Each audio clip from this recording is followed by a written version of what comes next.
performance was by Alessandra Sullivan. She is a classical guitar student at USC, at the USC Thornton School of Music, and she's scheduled to graduate in 2026. Good afternoon, mwiriwe, murakaze neza, welcome. My name is Monika Kirenga. I will be the MC or mistress of ceremony today. And before we officially start the event, I would like to invite Dr. Julie Chung up to do an opening prayer for us, and then we'll start our program. Thank you.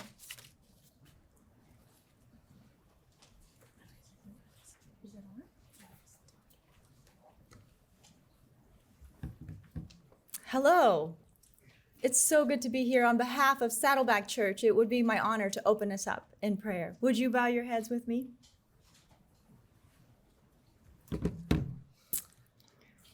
Father in heaven, thank you for that chime. As we gather to commemorate and honor this, the 30th anniversary of the genocide against the Tutsi in Rwanda, we come before you in awe of your mighty work. God, you are the source of love and peace, and you call us to be in one heart and mind as we strive for full restoration. May this time together be encouraging for everyone present here.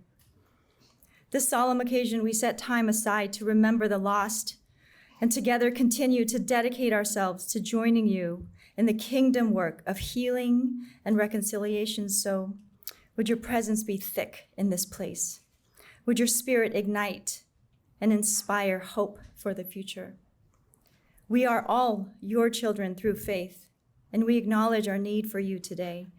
You are a shield, our protector. You give us breath and hope for tomorrow. Would you be pleased by our efforts and the time well spent here today? And in your son's name I pray, amen.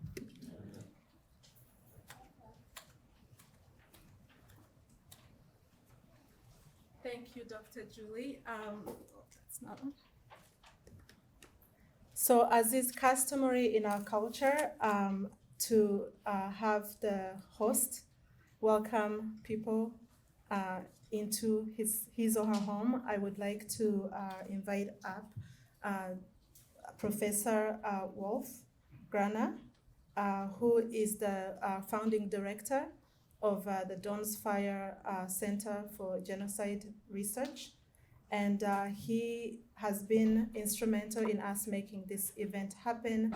I could go on and list all his scholarly work. He's an expert in the Holocaust and genocide. He has published multiple books, a lot of them in various languages on the subject matter. And his research extends also beyond the Holocaust and genocide studies into areas of discrimination on a global scale and racial issues. Dr. Wolf, if you would like, please, to join us up here.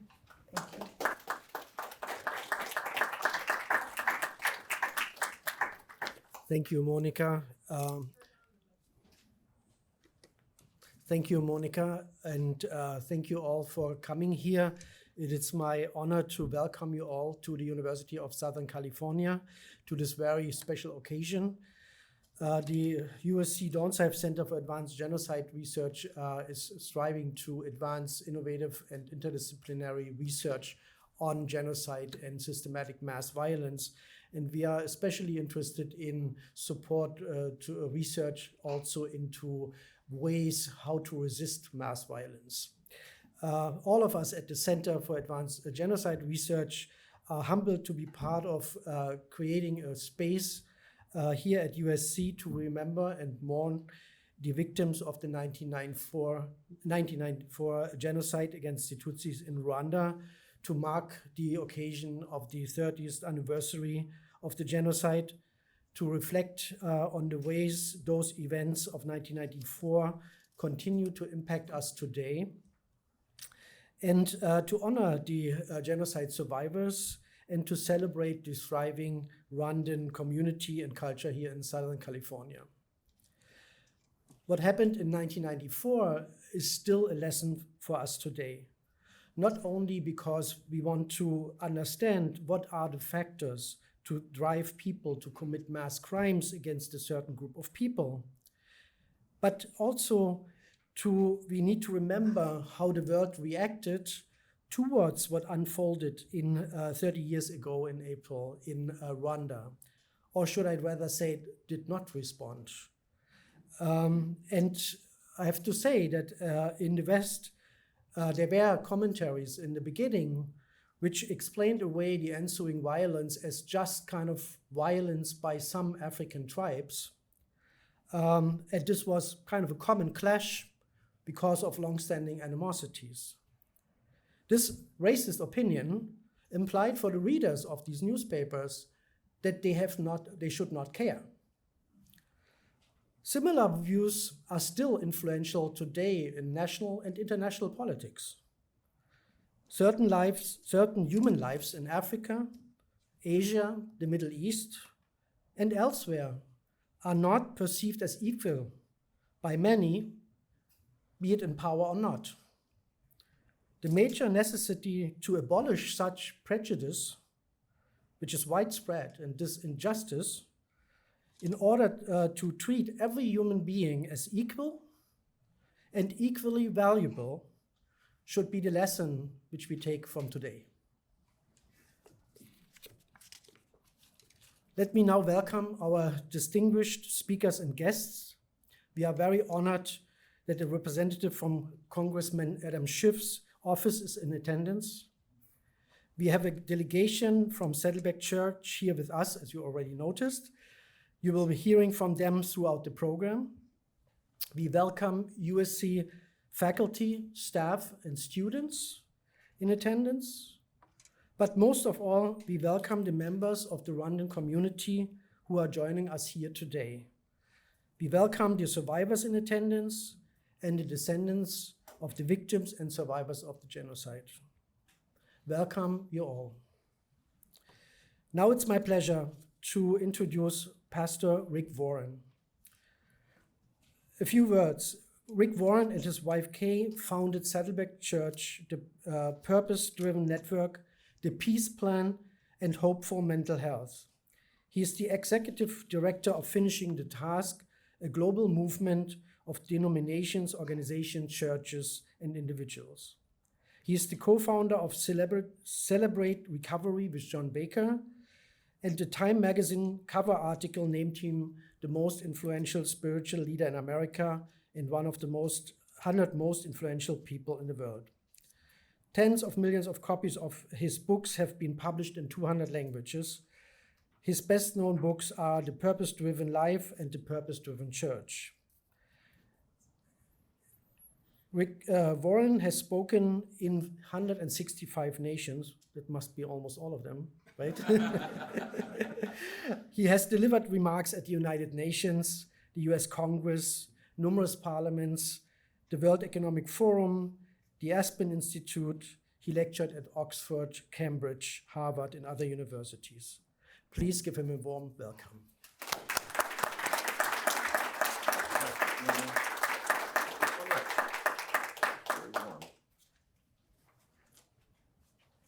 Thank you, Dr. Gruner.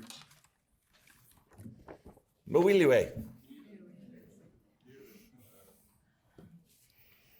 Good afternoon, distinguished guests and friends, family, Rwandans, panelists, and all of you. It's good to see you. Good to see so many good friends.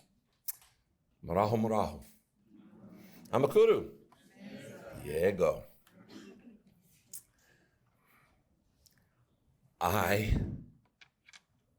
love Rwanda. Nkunda u Rwanda. Nkunda u Rwanda. 30 years ago this month, April 7th, a day in infamy, the 1994 genocide against the Tutsis began, and as you know, it lasted 100 days.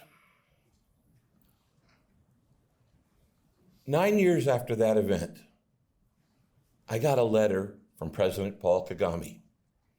He'd read a book I had written, and he invited me to come and help rebuild the nation on purpose.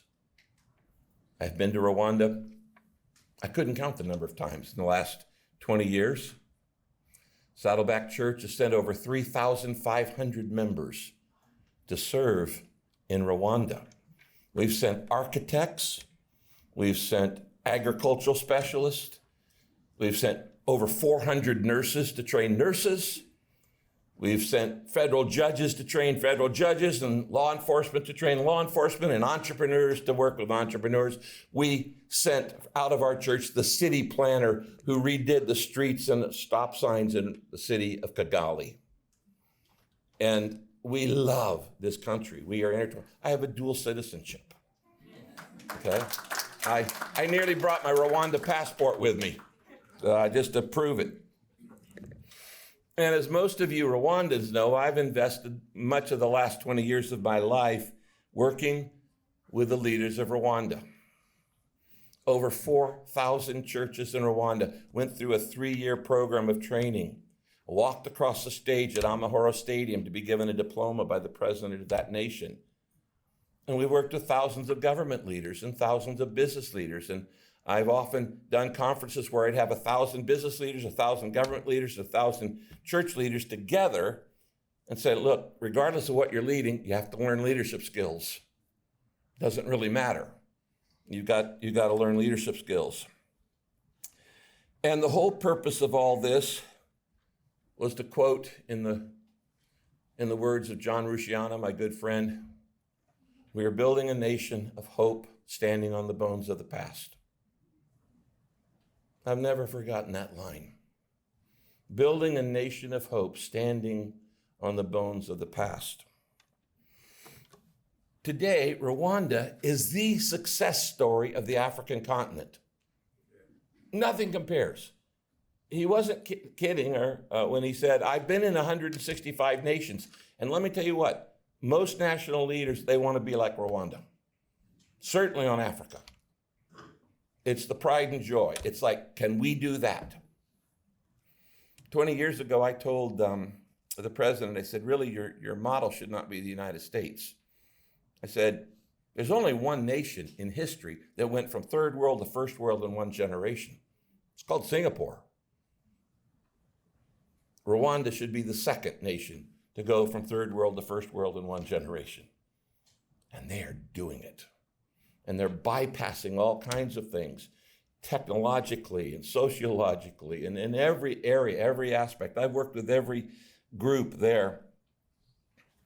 Now, for those of you who are non-Rwandans, Kwibuka means to remember. That's what it means, to remember. And in all the years, we've always had the same 3 themes for this meeting. It's my honor and privilege to be at most of them. The only times I haven't been at one here or the U.S., somewhere in the U.S. or overseas, if I was ill. But the 3 themes of Kwibuka are to remember, to unite, and to renew. So let's just think about those 3 things for just a second, and then we're going to have a moment of silence and prayer in remembrance, and then we're going to do a candle lighting ceremony. This year, obviously, is particularly important because it's the 30th anniversary. The 30th anniversary. And how far this nation has come in 30 years is remarkable. Nobody's ever done this, what they've done in 30 years. When so many of the top leaders were wiped out in the genocide, and a new generation of Rwandans are coming forward and stepping up and doing what's never been done before. And I'm just so proud of them. You ought to be proud of yourself. But we must never stop to remember, we must never stop to unite, and we must never stop to renew. So let's just think about this for a minute. Why is it important that we remember? Well, we know it's important to remember so it doesn't happen again. we have a moral responsibility to honor the dignity of those who died and gave their lives in this genocide. But we also want to prevent future atrocities, as the professor here is leading the institution in USC, saying, how do we stop this? Given the right situation, I'm capable of anything. It's human nature, which is why I need parameters around me that help me and say, Rick, you're getting off base. You're going down a wrong path. It's going to lead to the wrong direction. But not only do we remember to prevent it in the future, and not only do we remember to prevent present atrocities, which, as you mentioned, are happening, but it's part of the healing process. 11 years ago, I lost my youngest son to suicide. It was the worst day of my life. And I don't know if I turned this off or what. Hello? There we go. It was the worst day of my life. My son had struggled with mental illness for 27 years. And I don't want to really talk about that, but what I want to say is this. I've learned tons about grief in the last 11 years. When my son died, for 16 weeks, I didn't preach, I didn't teach, I didn't do anything. But you know what I did do? I went to Rwanda because I knew it was the one place on earth that would understand how badly I was in grief. Because everybody there had a story of grief, literally everybody. And so, because my son had died and I was in absolute grief, I go to Rwanda and I was enveloped by people who understood grief. How do we remember? Well, things like this. This is why we do Kwibuka. Special events, educational programs, sites like the Center for the Study of the Genocide, memorial sites, things like that. There are lots of ways, but we have to remember. Storytelling is a big one. You may not ever be in a center like USC has. You may never stand like where I'm standing right now and speak, but you can tell stories. And in telling the stories, we perpetuate the need for humans to act humanely. And then we should fight for legal justice. Now, the second thing we do at these events is we're here to unite. And why must we unite over issues like this? Because there's strength in unity. Now, what's really important to understand is unity is not the same as uniformity. I don't know if you figured this out or not, but God loves diversity. If you don't believe that, look down your row. You're not 1 in a million, you're 1 in 8 billion. When God made you, he broke the mold. He broke the mold. When you get to heaven one day, God isn't going to say, why weren't you more like your father? Or why weren't you more like Moses or Nelson Mandela? He's going to say, why weren't you more like you? I made you to be you, and if you don't be you, who's going to be you? Most human beings start off as originals, end up as carbon copies. What we need you is to be you and tell your story. And so when we talk about unity, we're not talking about uniformity.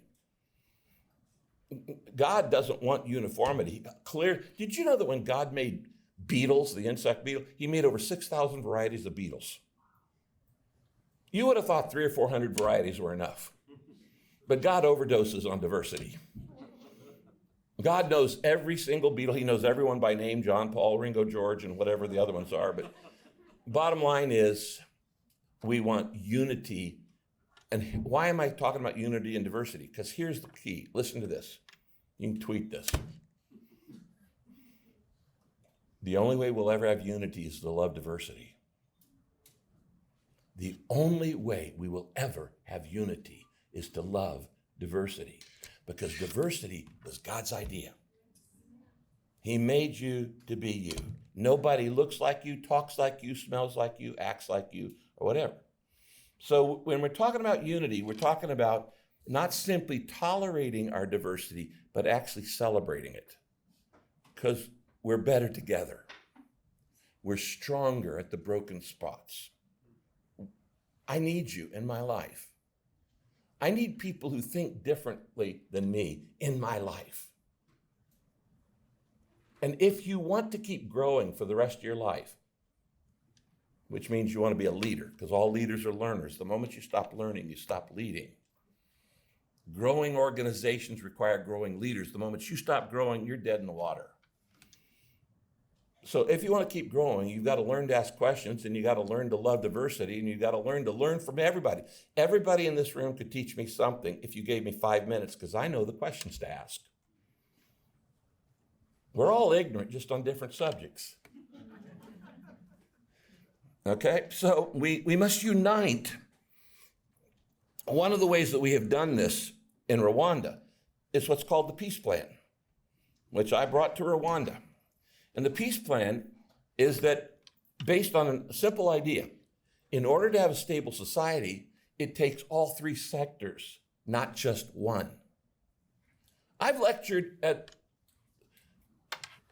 a lot of places like Davos World Economic Forum, places like that, where they talk about we need public and private and public partnerships. And I always tell them, you're close but no cigar, because there are more than two sectors in society. There are three. There's the public sector, that's government and NGOs. Somebody's got to build the roads, somebody's got to pave the park and put up the stop signs, somebody's got to do those things. Government has a role that nobody else has. There's a legitimate place in society for government. And they set laws and they punish people who run the red light. Business has a place. Business brings to the table things that churches and government don't have, which is they have business expertise. They bring management skills, because most governments, most institutions, churches, universities, everything are poorly managed.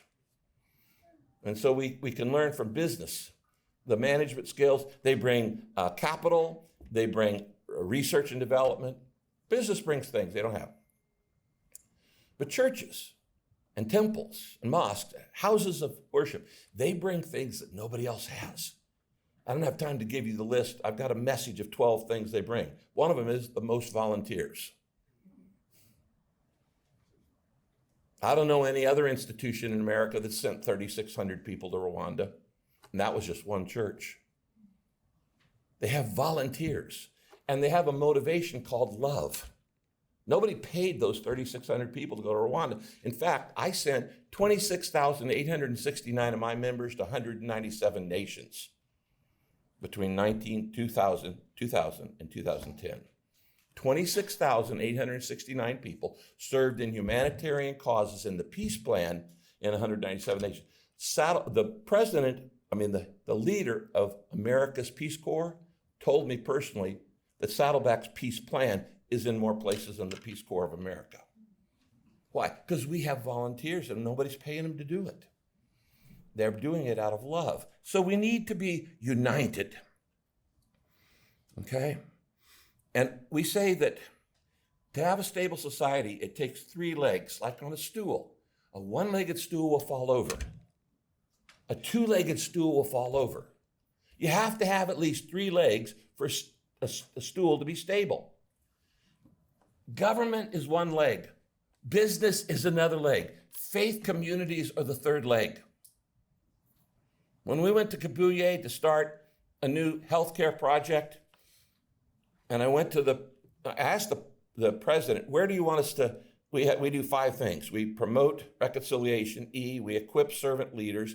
A, we assist the poor. C, we care for the sick. And E, we educate the next generation. You have 5 provinces. What letter would you like us to do in each province? He told me in the Western province, I want you to do care for the sick. C, do healthcare. Because after the genocide, there were 3 hospitals and no doctors. No doctors. I was once asked by President Bush to speak at the Global Summit on Malaria, and I said, I will only come if I can bring pastors from Rwanda. I said, I'm going to bring them and let them tell what's happening there in healthcare. And we put up a map. I said, here's the Western province, 2 million people, 3 hospitals. None of them have doctors at that point when we first got there because they'd all been killed. Now, if you're sick and it takes a 2 days walk, and as you know, Rwanda's mountains. If you're sick and you're not feeling good and you got to take $2 2 days walk to get to the hospital, that's not good health care. I said, but it's better than nothing. And I said, by the way, 2 of those 3 churches are church-based. So you wouldn't have those if it weren't for the churches. Then I put up the next map, and I put 18 dots on the map. I said, here's the 18 clinics in Western Rwanda. I said, now I've been in all 18 of them. Some of them, one of them was just about twice the size of this podium. A lady was laying on the floor giving birth to a baby. It was just a roof over her head. Another one had a microscope and nothing. And that was all I had, bottle of aspirin. So we made a deal. We made a deal with the Ministry of Health in Rwanda, and Saddleback Church, and University of Maryland, and one of the doctors who discovered AIDS. And I hired him to come to Rwanda and develop a plan to do community-based health care. And I went to those villages in that city, in that province. I said, guys, you're never going to have a doctor because there aren't enough doctors in the whole world to put a doctor in every community. We're going to have to train people in your church to be a doctor, to do health care. I went, I said, anybody willing to try out? 18 pastors said, yeah, we'll do it. I said, each of you grab 2 people and we'll start with that. 2 Muslim clerics came to me and said, would you train us? I said, of course we would. This is not a religious issue, it's a humanitarian issue. So the 2 mosques chose 4 from their 2 mosques. And we took them through a period of training, 36 weeks. First, we taught them how to do basic sanitation and how to dress a wound, how to stitch a wound, how to set a bone. Pretty soon they were doing how to administer antiretrovirals for HIV. And then so we had 36. We went to, they said, now, you 36, go get another 36. We went to 64, 128, 240, and on, 620, and exponentially more. I went back 3 years later to a rally in Kibuye with over 3,000 trained healthcare workers.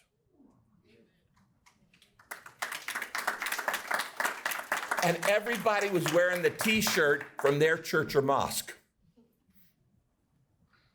The glory didn't go to Saddleback. Glory goes to the people in the field who are there. And I said, I can do it faster through houses of worship than you can do it through government or NGOs. I can do it 4 times faster. President Kagabo, one of his geniuses, is he said, I figured out, Rick, really early on, that if we involved the 3rd leg of the stool, not just business government, in the redevelopment of the church, but in the redevelopment of the nation, churches, we could go a lot faster. Most nations haven't figured that out. We volunteered in a lot of nations. You know where they don't want any help? Here. And yet, if you shut down the social care of churches in America, in 2 weeks, America would go bankrupt. All the stuff that we do. Saddleback is the largest provider of food in Southern California to the poor. 480 sites from Santa Monica to San Diego. And it's all volunteer. So that's the power of working together. Business has a role, government has a role, churches and faith communities, synagogues, mosques, temples have a role. And I've been preaching this for 20 years, and wherever it happens, we see growth. Now, the 3rd thing we have to do is renew. That's the 3rd thing we do. I don't have time to get into this, but I've studied this. Whenever God wants to renew anything, a church, a business, a community, a government, it always goes through 5 stages. Personal renewal, then relational renewal, then missional renewal, then structural renewal, then cultural renewal. I don't have time to get into it. But let me just say this. It starts in your heart, personal renewal. It starts in you. It's me, O Lord, standing in the need of prayer. Okay? If we're going to prevent genocides, it's me, O Lord. It's got to start in my heart. It's got to start in me. And make a pact. And then let other people get around me. So we renew through the personal renewal, relational renewal, missional renewal, structural renewal, and then cultural renewal. We do this through things like this and other things. But we also do it by remembering. So I'm going to ask us right now for a period of just a few moments to just bow our heads and just in silence. You have a moment of silence. Then I'm going to lead you in prayer, and then we're going to light the candles as I've been asked to do. So let's just have a moment of silent prayer, each person in their own heart.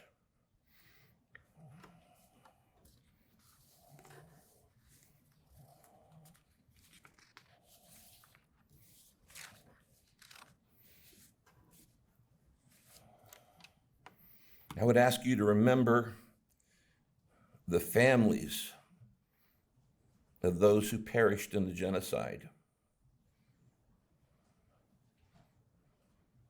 Pray for them. Broken hearts, shattered communities, torn apart by unthinkable violence.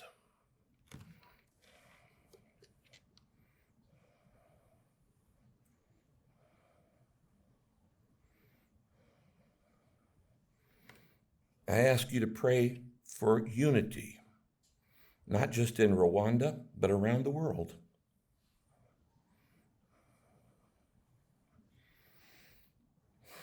Ask that we would begin to love diversity so that we may have unity and see the value and dignity of every person. If you're Rwandan, pray for your nation. That God would strengthen the bonds of community among all Rwandans, regardless of their ethnicity or background.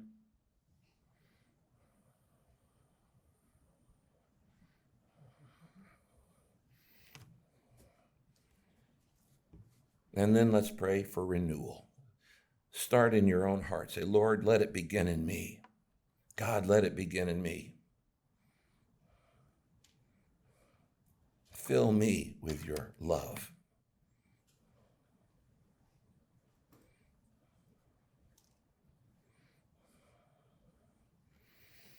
Heavenly Father, we come to you today from many different backgrounds, religions, and no religion,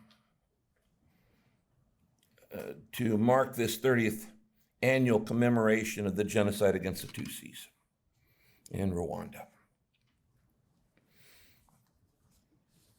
Sometimes, Father, we feel hopeless to do anything about the evil that we see in the world. But we ask you to empower us with a spirit of courage to stand up against injustice, to stand up against indifference, to stand up against hatred. May we, together, of all our backgrounds, form a coalition against stereotyping. You don't have to agree with everybody to protect their dignity.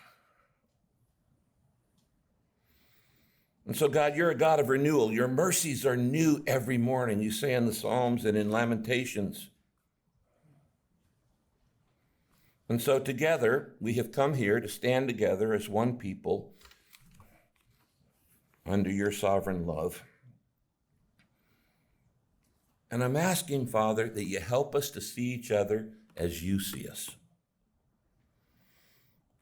And help us to treat each other as you treat us, with mercy and with grace.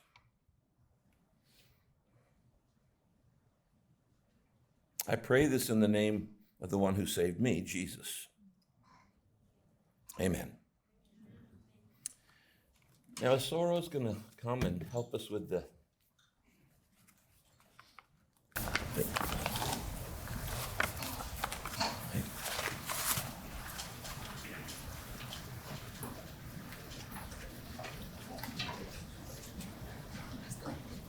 Over here. We do it on this side. All right.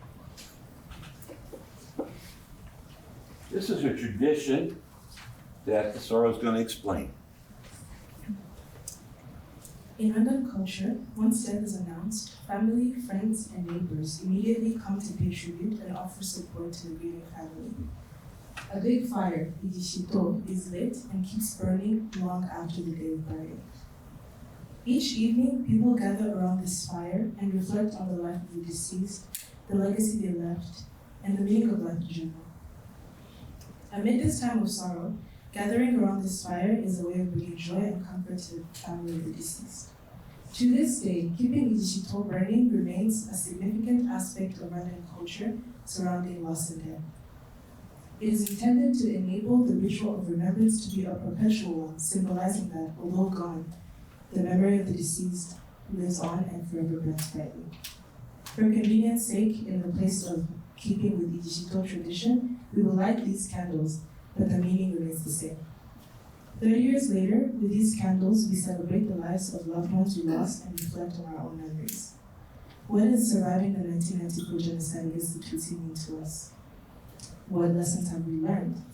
What is our purpose in life, and what values should we hold on to keep the memories of our loved ones alive?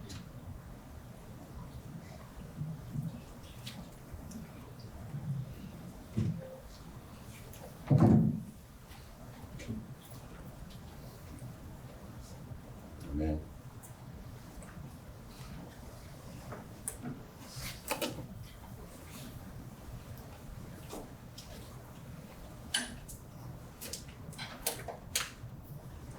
So there's an old Rwandan saying that says that, this is not working, so I'll move over here.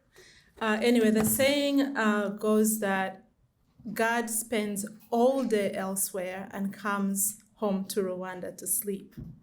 And when I look back at 30 years, I can't help but believe that there is truth to this saying, because it's very difficult to imagine what Rwanda has been through and where we are today as Rwandans and not see God in it. And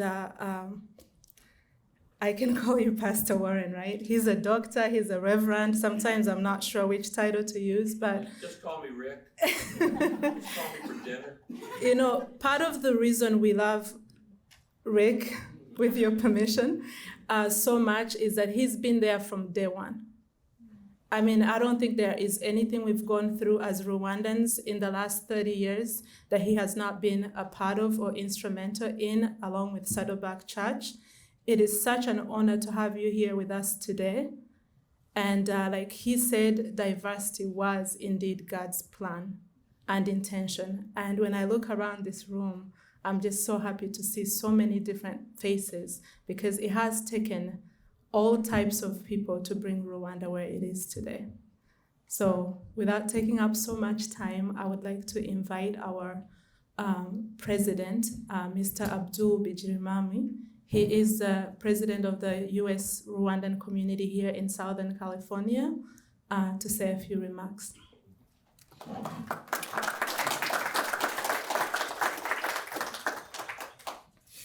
Thank you, Monika. Good afternoon to all distinguished guests. It's kind of so emotional after going through this. I'd like to extend my heart gratitude for each one of you for joining us to mark this solemn occasion of the 30th commemoration of 1994 genocide against the Tutsi in Rwanda. Most importantly, I'd like to thank USC for organizing to be our host here.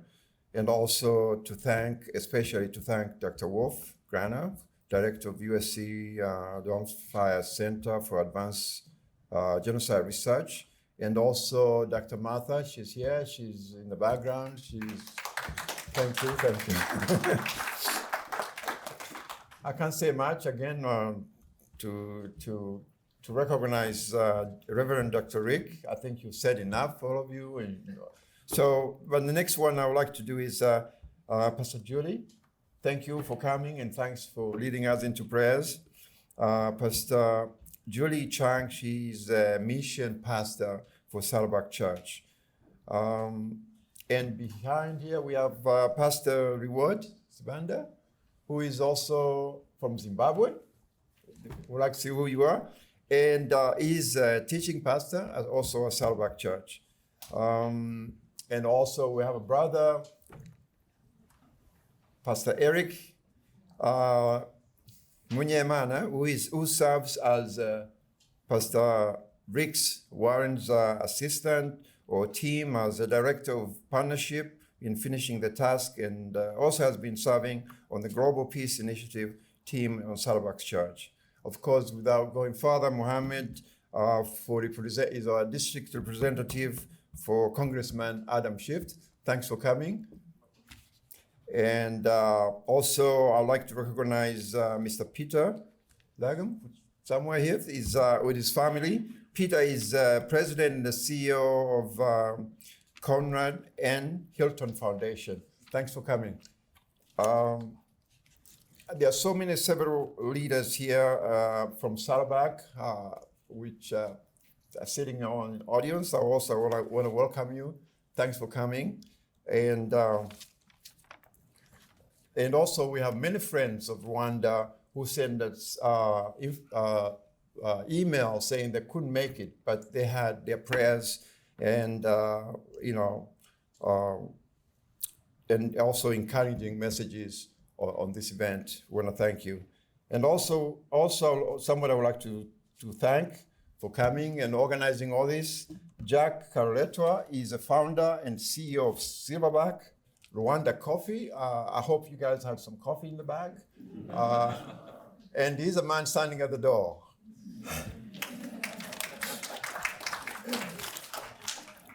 Ladies and gentlemen, today we gather to commemorate the 30th anniversary of 1994 genocide against the Tutsi in Rwanda, a dark chapter in the history of humanity. It is a time to reflection, remembrance, above all, call and action. In 1994, genocide against the Tutsi in Rwanda serves as a stark reminder of horrific consequences of unchecked hatred, discrimination, and dehumanization. We must never forget that genocide does not occur overnight. They are all result of years of deep-seated prejudices and intolerances. As we come together to honor this memory of victim of the genocide against the Tutsi in Rwanda, we must also acknowledge the disturbing of hate speech, intolerance in the world today. The spread of such dangerous rhetoric threatens the very fabric of our own society, endangering human rights, social cohesion, and peace. We cannot afford to be complacent in the face of rising hate and incitement to violence. It is our collective responsibility to stand up against these destructive forces and to speak out against intolerance and work towards more inclusive and a peaceful world for everyone. Let us remember lessons of Rwanda. Let us all honor the memory of the victims, and let us recommit ourselves to vital work of remembrance and prevention. May we never forget the horrors of the past. May we strive to build a future where such atrocities can never happen again. Thank you. Thank you very much.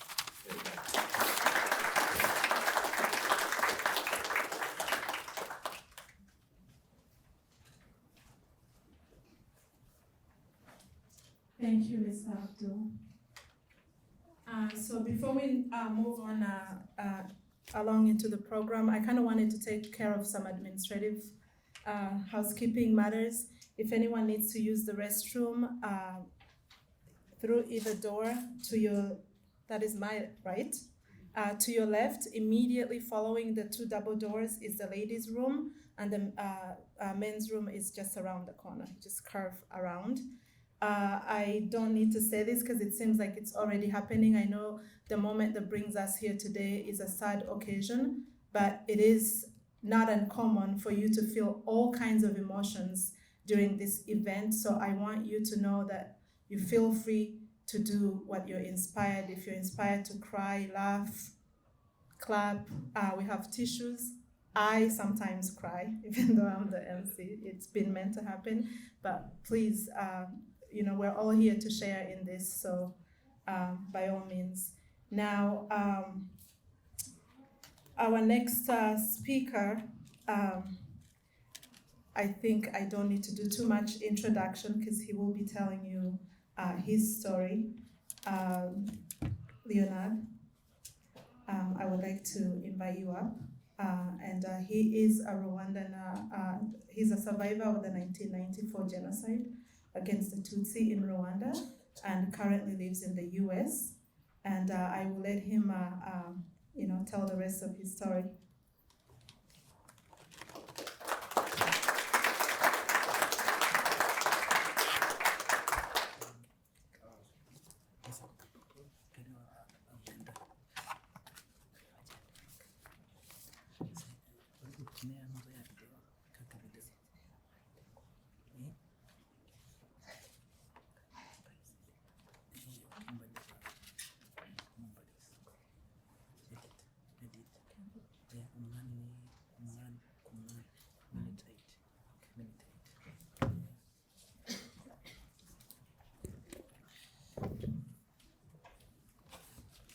Good evening, everyone.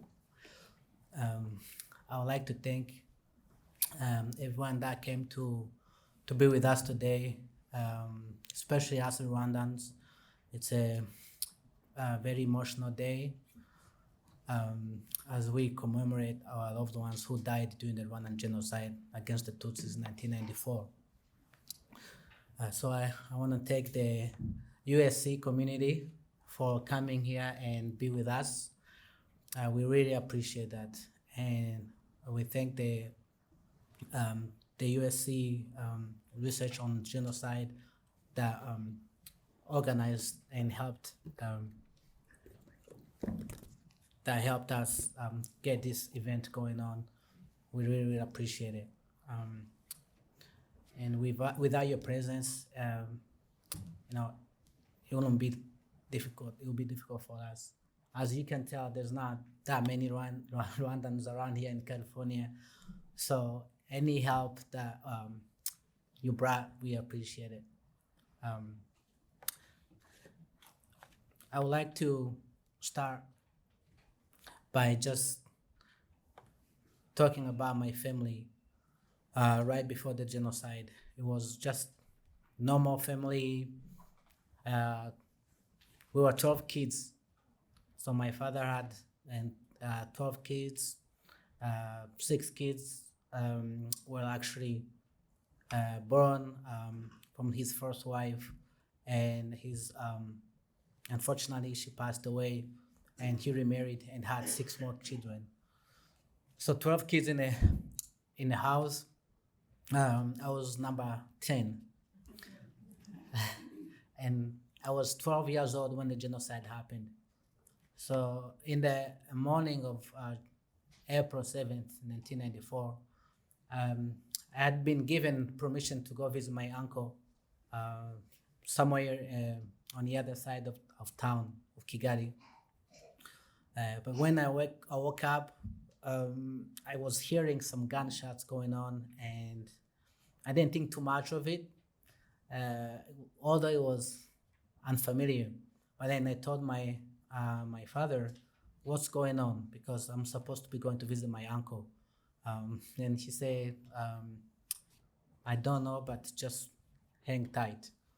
as the day went on, I kept hearing like gunshots, and this just was terrifying.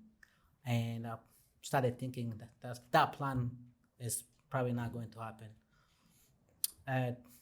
2-3 days later, things was getting worse and worse and worse, and the more gunshots, and we started having people running towards our home, seeking for shelter and telling things like, "Oh, they just killed my father. They just killed my kids," and that's when we started thinking, "What is going on? This is really, really bad." It was about the fifth day that somebody came to our house to warn us that a group of Hutu extremists were coming to our house to kill us. So just within 5-10 minutes, we were just leaving the house. Our parents telling us, dress up and let's run.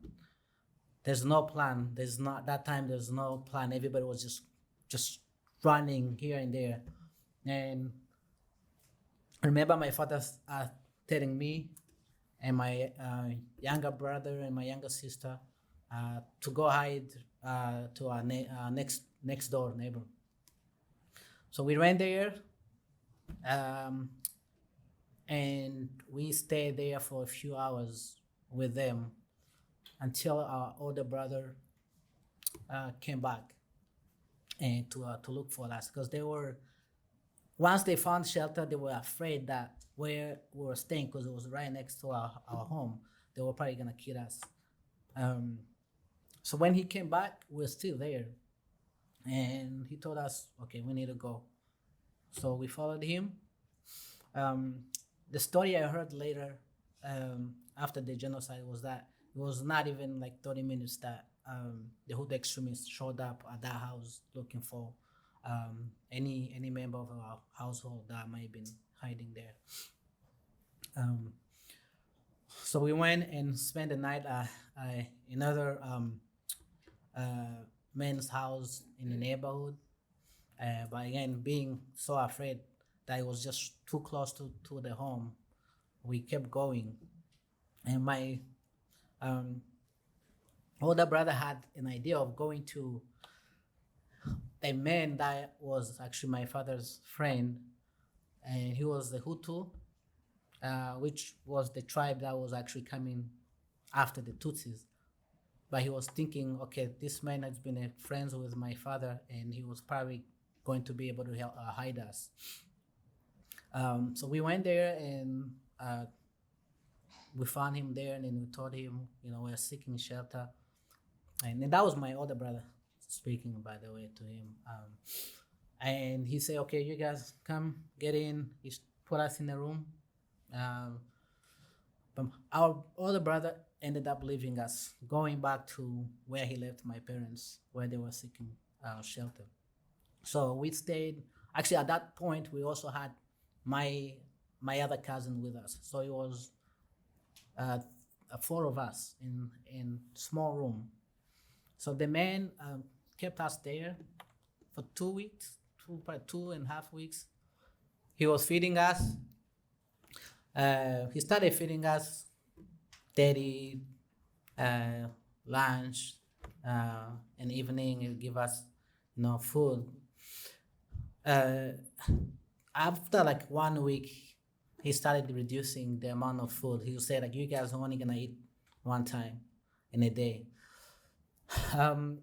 I don't know. We don't know. I mean, with that, he had enough. He was a farmer, but for some reason, maybe he thought he was gonna have to keep us for a long time. And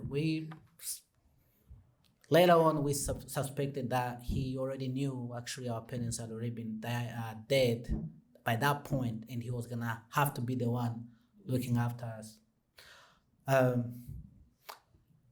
So during those 2 weeks, I remember just being so hard, even to stay awake with hunger. What we used to do that one meal he would give us in the evening, we didn't see the meal again the next evening. I had a younger brother who was 6. The younger sister was 9, and I was 12, and my cousin was the same age as me. So what we started doing was taking a small portion of the food he was giving us and keeping just a little bit for my younger brother to be able to eat the next day. I do remember at that point, there's one day, because we used to cover the food, but we forgot to cover the food, and so there was like mice around the room, and they ended up like messing with that small portion of the food. And when we woke up, there was nothing for my brother. So, and after a few hours later, he started crying, complaining that he was having chest pain, and specifically say, my heart is hurting. Then we called the wife of the man that was hiding us, and we thought maybe he was gonna pass out and die. But then when the lady came in and we told her, she went and brought some food, a little bit of, I think it was like a sweet potato he brought for him. After eating, he was like, my heart is good now. To this day, I tease him about that. So during those 2 weeks, we didn't know what was going on, except hearing the gunshots in the area. But it was towards the end of those 2 weeks that the man came and said, you can't be here no more. He handed me a small note and asked me to read it. That note said, Mr. Habimana, we know you have Kagabo's kids. Kagabo was my father. They're hiding at your home. We want you to kill them, or we'll come to kill them ourselves. To this day, we don't know if he made up the note or if it was true. But it was a time for us to find another place to go. So it was in the evening. He told us, I can't kill, or obviously I cannot kill you guys, but you need to leave. So this man was the same man that also was going out in the neighborhoods killing people, and he would bring. And at one point, my younger brother spotted a machete with blood on it. But at the time, my younger brother never spoke anything about it until way after the genocide. So we ended up leaving his home in the evening, and went. He told us, I know your mom is hiding at one of your parents' friends, so you should go there and just seek shelter there as well. So we started. I knew whereabouts, but because it was at night, I didn't know where to go, and I was the oldest and leading my younger siblings. But we started just going and hoping that we're gonna end up somewhere where I can recognize. Also being like a kid that used to like to run around the neighborhood, I knew my way around in the neighborhood, so I was hoping at some point I'm gonna end up in a place where I can find my way. But the problem was also that you couldn't go on a road. You had to go through the bushes, so that hindered you from knowing where you're going, and also at night. But we just started going, and at one point we just found ourselves in a pathway that was leading to the main road, and we met a guy. The guy stopped us and asked us, "Where are your kids going, and who are your parents?" So this guy had a tone of someone who was mad, and probably somebody that was gonna do something to us. We told them we're Kagabo's kids and we are going to our aunt's house. immediately he seemed like he was reaching something out of his pocket. Right as that was happening, another man came right around the corner. And he found us like with him, and he started talking, like they knew each other. They started talking, had a conversation of maybe like less than 30 seconds.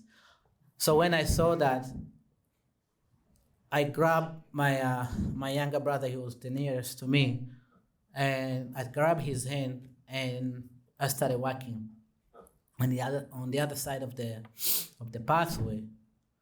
So we kept going, and just a few yards past that, we just jumped into like a ditch somewhere on the lower level of the field. But then I realized that my younger sister and my cousin were not behind us, but they had been following us, just lost track of where we were. So I yelled my sister's name, and then they heard where we were, so they came running. So they found us there.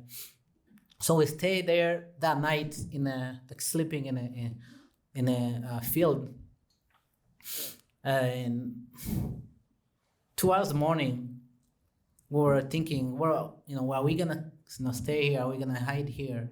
But also we were hearing voices of people down the street, and we were thinking this have to be the killers, because at night they will normally stay up and go on the road, put a roadblock, so that if anybody's coming through, then they will kill them. So we were afraid to even get up and leave. But we ended up deciding to leave because we were afraid once it starts getting light, and the farmers will come to the field and they'll find us there. So we decided we're gonna get up and leave. But before we got up, I said let's say a prayer. So I said a prayer, then we got up and left. So we crossed the street and we kept going until we actually, so what I was starting to get to know my way around, but I was kind of using like the light pole, so there's the light poles that will go from like one block to another. So I was just following the direction of the light poles because I couldn't get into the street. We couldn't go into the street. So as I was going in the direction where I thought my aunt lived. Eventually, we found our way into an area where I knew, and ended up going and found our way there. So it took about an hour at that point to get there. So once we arrived, we knocked, but because it was early in the morning, they were afraid to open. They thought maybe it was a killer, so they didn't open. So we said, well, we're gonna wait until it's light out. So once it was getting light out, we knocked again, then they opened for us. And they were just shocked to see us at that point.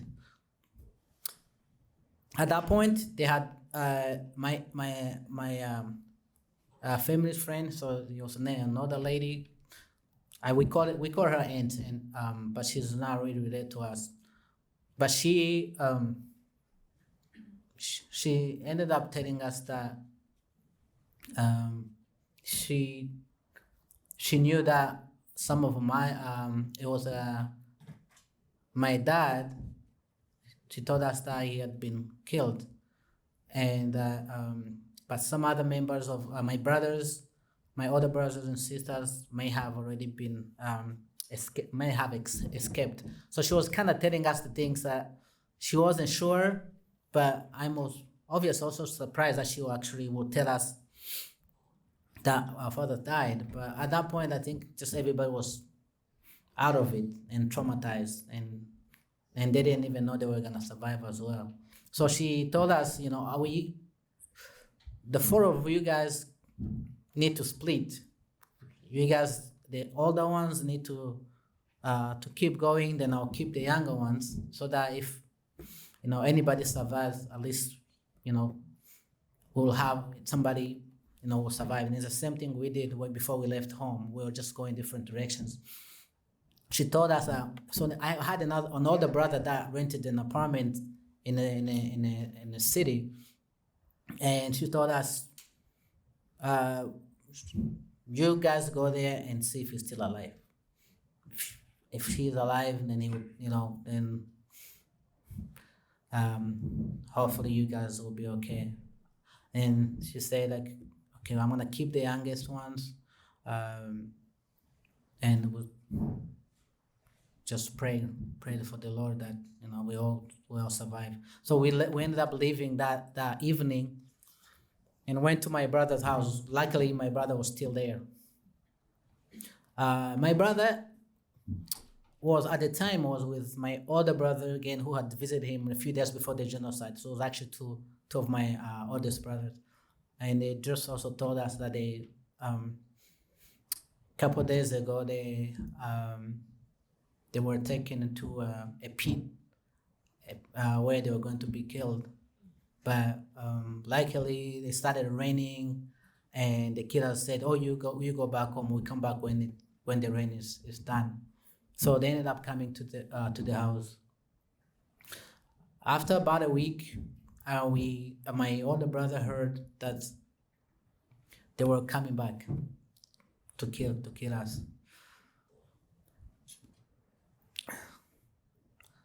So my brother told myself and my cousin at the time, so it was just me and my cousin. And he told us, you guys go to, then we had another aunt that lived like not too far from him. He said, you guys need to go there because I don't want you guys, die with me. He had made his mind that he was not going to go nowhere, because everywhere in the city, there were just roadblocks and they were killing people left and right. And him being 30 years old, a tall man, I mean, it was just fit the character of a Tutsi, and he was not going to make it even if he left the house. So he decided he was gonna stay in the house. So he asked us to go, and he wrote on a small piece of paper. He wrote his bank account details, and told us, if you survive, go and get the money from the bank. So I put up the note in my pocket and we left. So when we left, we tried to find our way into my aunt, but lucky for us, we were just kids and kind of mingling with the people that were just going around the city. So we ended up, like the first roadblock we saw, we kind of went up behind it and ended up arriving at my aunt's. About an hour later, my other brother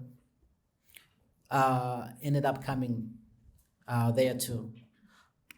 So the age difference between my oldest brother was about, so the oldest was 30, and the other brother was about 18. So he was still like not old enough, but old enough to be killed. So what he did, he was afraid. He didn't want to stay there and die with my older brother. So he ended up going to the next door neighbor. Oh, great. So he ended up going to the next door neighbor. He was a man who was Hutu, and he was friends with my brother. And that was the man that also was helping feeding us. So he pleaded with him and asked him, "Can you please help me go to my aunt? Because I think I'll be killed if I'm seen on the roadblock." So the men ended up taking him and took him to the he actually stopped at the roadblock, told him, "This is my son." So he actually managed to get him to my aunts. So he found us there.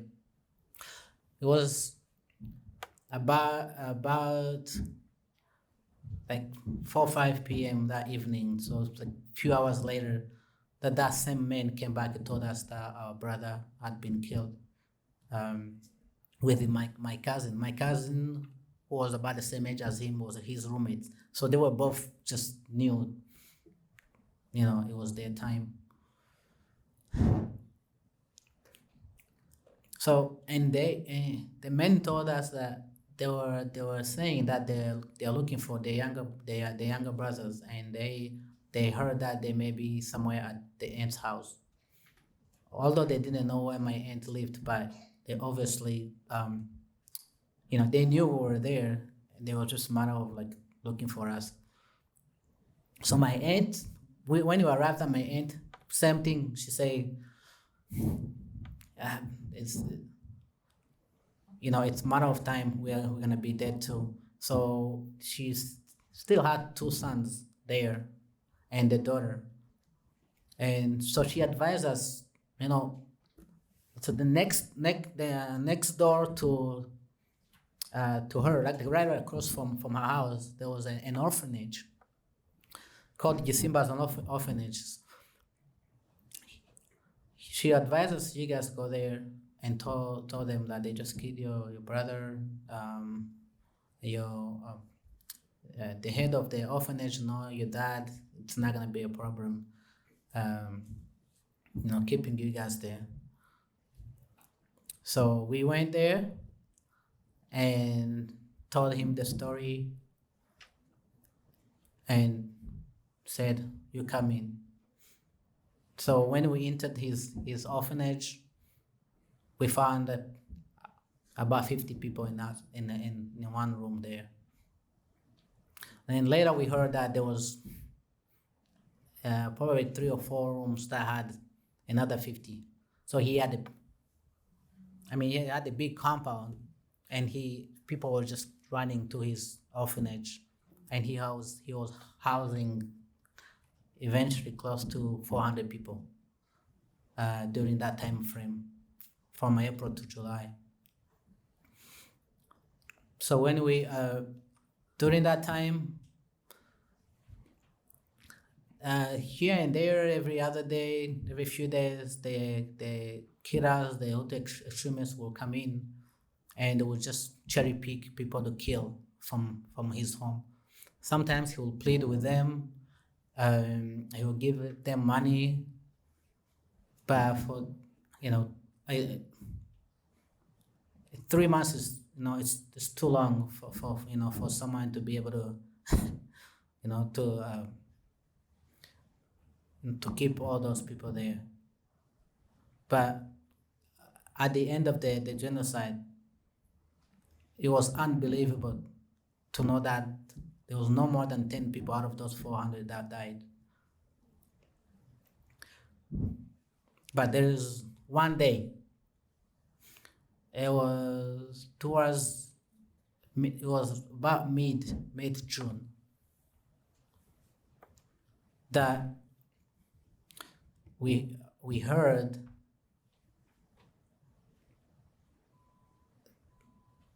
they were just about to bring the whole house down.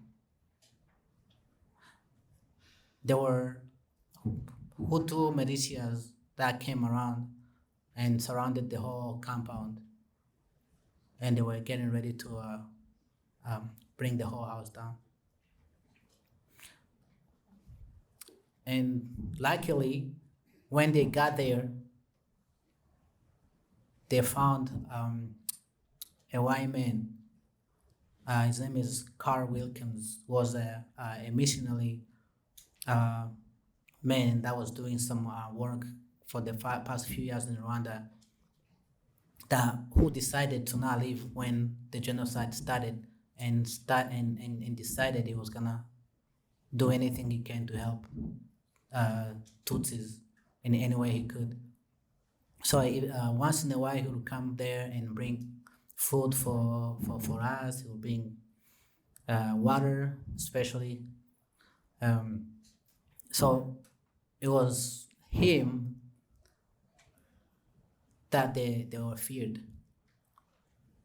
And they basically said, well, we'll come back. So they said, let's leave. So they were just basically waiting for him to leave, and they will come back. So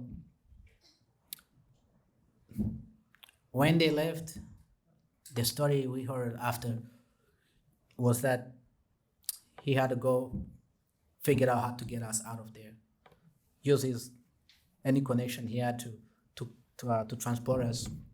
So he talked to a church, local church there, and found a shelter there for us. And somehow, him being, he's American actually. He lives in Washington State. He surprisingly managed to convince one of the government leader in Rwanda at the time,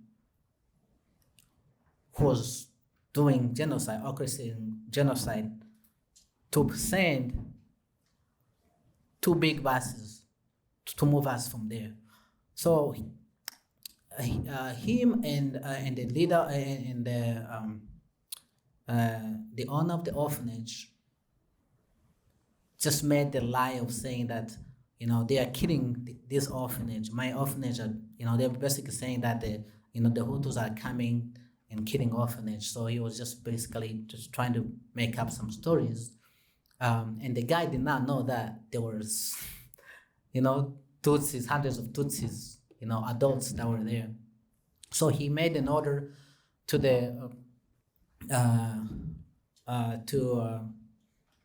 a few military men to bring buses and transport us from his orphanage to the church. So, and he will say that from now on, no one can be killed from that orphanage. So that's when we saw those 2 buses coming, and they transported us. But when they entered, they were just saying, "Get out, get out, get out, get out." But as they were looking at the people that were coming from everywhere, from the ceiling, from different rooms, from closet, from where, they were just shocked to see these adults. Some of them were like known Tutsis that they've been looking for. And at that point, they had no right to kill them. To this day, I don't understand.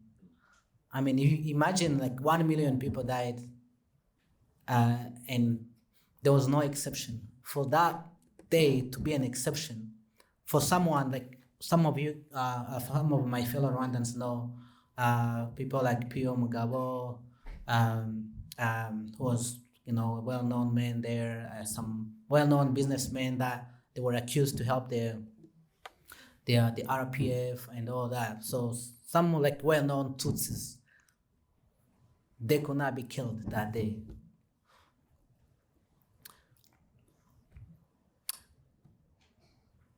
So they took us to the local church.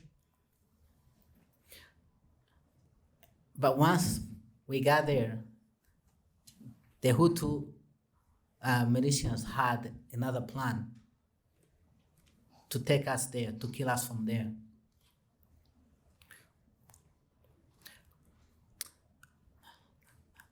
But before that happened, was like the next day that the RPF showed up in Kigali.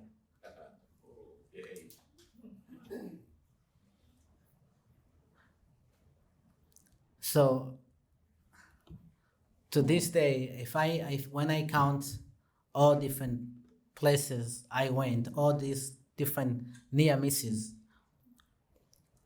near death, it's unexplainable. And I know I'm not the only one.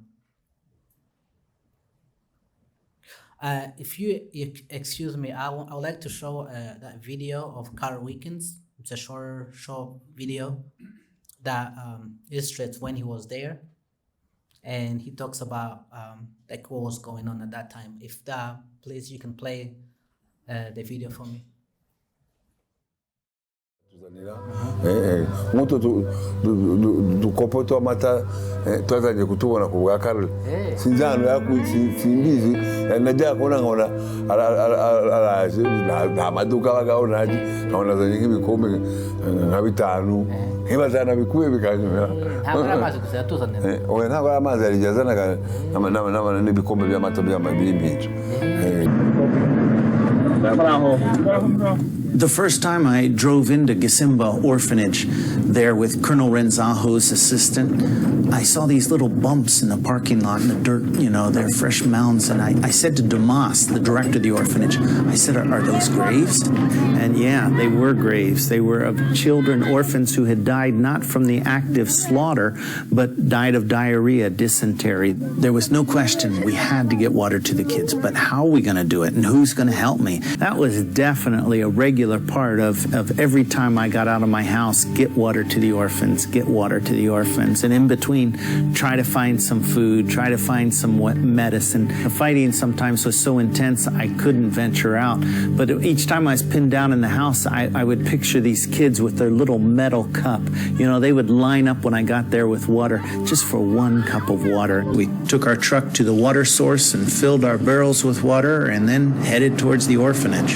And as we came in the gate, the young brother of the director, Jean-Francois, came out and he says, well, you're coming today as an answer to prayer. They were here yesterday, and the last day or two they had killed about 6 people at the orphanage, and they had just given the message the day before that they would come back the next day and kill everybody. They said, we don't care Hutu or Tutsi, everybody here needs to get out or get killed. He's not even finished telling me the story, and all of a sudden around us we start to see them materialize. Some start to come in the main gate, others are coming through the hedges. The militia just didn't move. They kind of positioned themselves all around the orphanage, but as long as I was there, they seemed not to be coming in.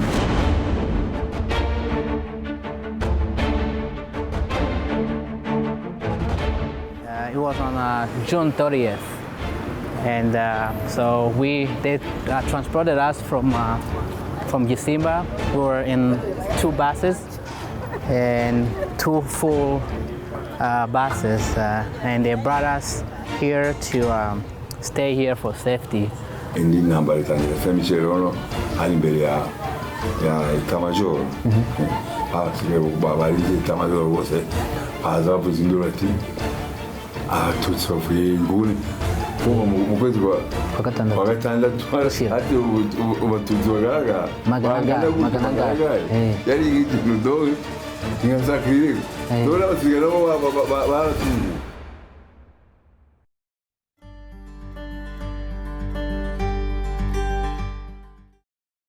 So a few days later, after the RPF in Otanyi captured the whole city, I ended up going back to live with my aunt for a few weeks. And it was during that time that we had started getting some news of some other family members who survived or who did not survive.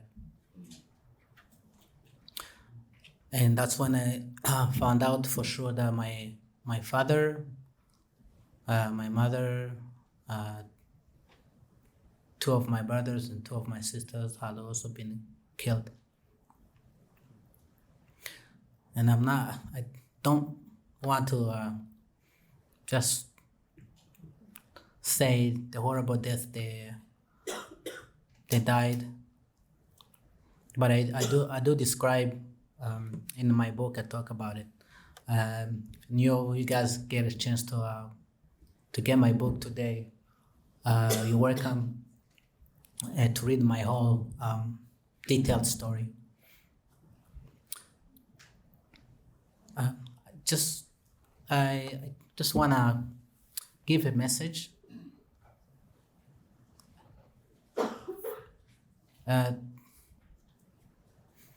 After the genocide, it was another journey that we all genocide survivors were just about to start.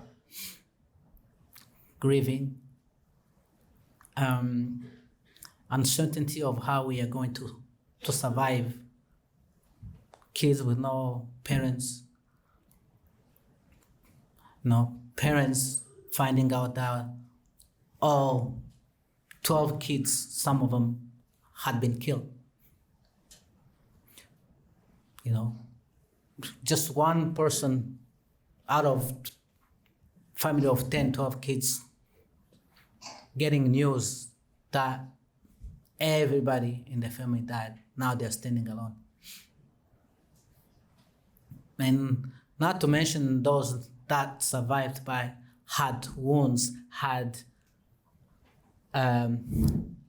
no legs, no arms, have machetes across their head. All these casualties.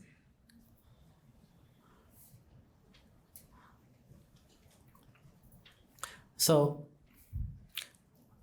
I was fortunate to have a few of my family members that survived. Out of 8, out of 12, I have 8 left. And actually 2 of them are here with me. My older brother, Damas, if you can stand up, please. And Rangira, my other brother, please.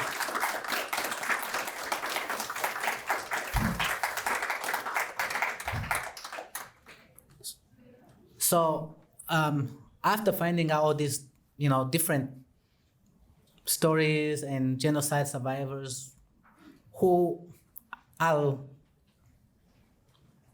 less fortunate than myself, I've lived with guilt, of, why I'm still standing with not even one single scratch on my skin.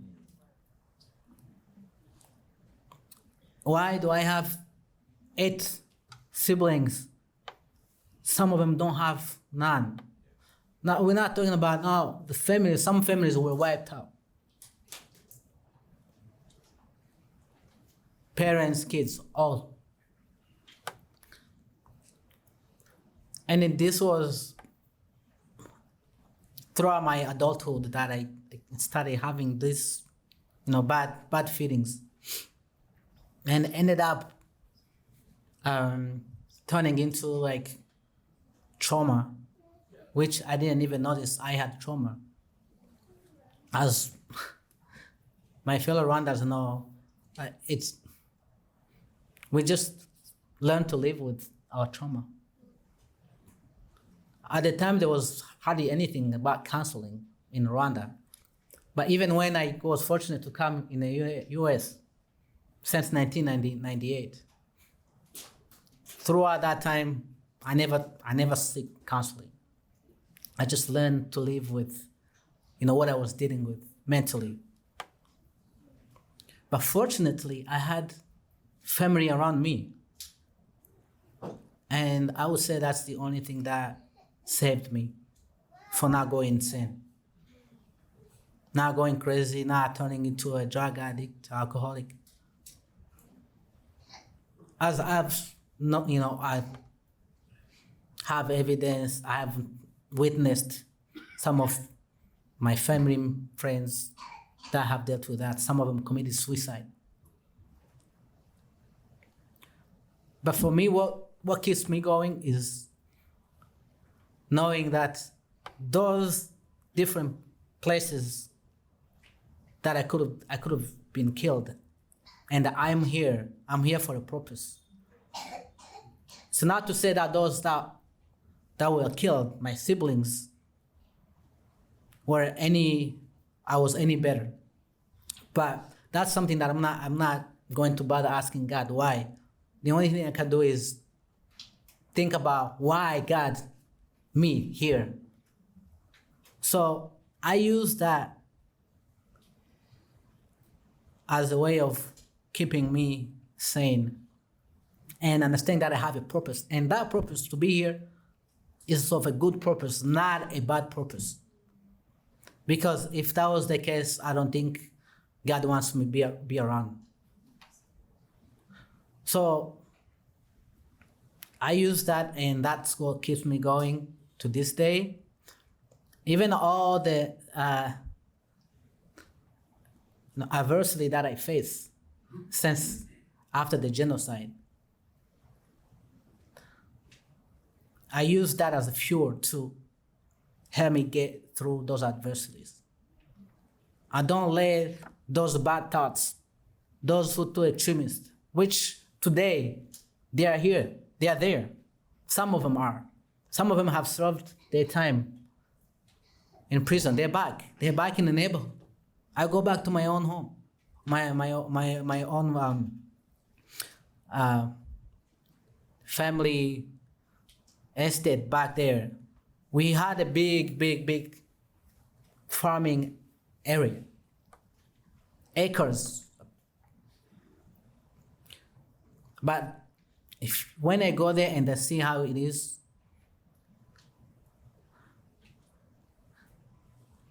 it still brings me those bitterness. I still have bitterness towards those people. But I learn to let it go. Because what is that gonna do for me? Except bringing me down. So as my friends here, I know we all go through adversity. It doesn't have to be a genocide. It doesn't have to be losing, your parents, your siblings in a horrible death. But it could be something what I may call simple, but to someone else it's not simple because they've lived a life where they had everything. Even just as simple as losing a family member, a father, a mother. It could be traumatic for someone. Somebody losing a family member for just a natural cause, natural death. It could be just traumatic. But we have to learn how to stay strong and have positive thoughts, understanding that we all have our time to go. It's only a matter of time, but while we're still here, let's serve a purpose and a good purpose. Because that's the only reason why we're here. We see people die every day. Why we're still here?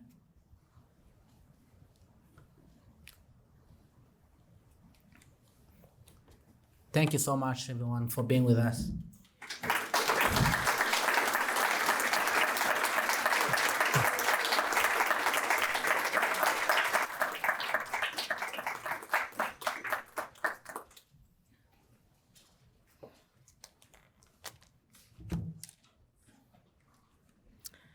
It's not by mistake. It's not by mistake that you're still here. And see, this is when. So, every time I listen to a testimony, I always think about, if you all know, as I walk through the valley of the shadow of death, it always comes to mind every single time I hear somebody's testimony, and they're all different. Their journeys were different, but yet the same. And when I think about people like Carl Wilkins, I think about being in the right place at the right time and how God works through people, and we all are interconnected. And one of my favorite sayings in life is, one song leads to another song, and one friend leads to another friend, so I will travel along with a song and a friend. And it is incredible to see how people's lives affect one another. You could not know each other, and 1 second you meet and you make the most significance in a person's life, which is true about Saddleback Church. It's true about you, Dr. Gruner, and our connection now with the Dornsife Center. So thank you for your courage. and we're here to support you. And I'm glad that your brothers are here with us as well.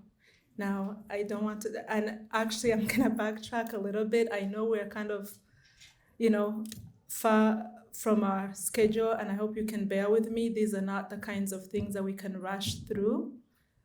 So I hope you can be patient, but we do have an excellent panel that is really gonna walk us through the journey that Rwanda has made from all different facets.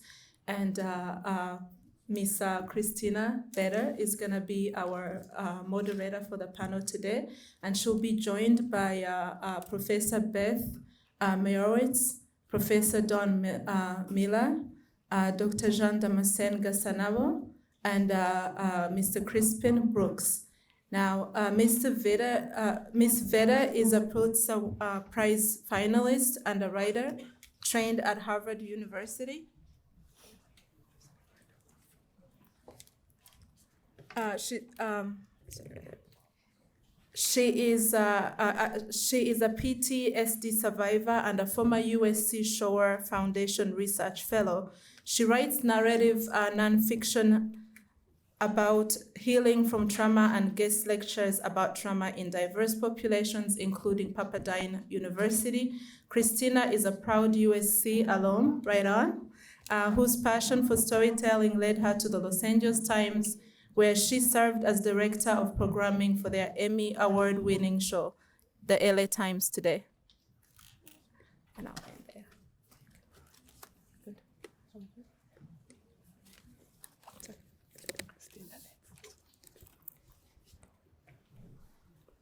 This is your microphone. So this is just for the recording.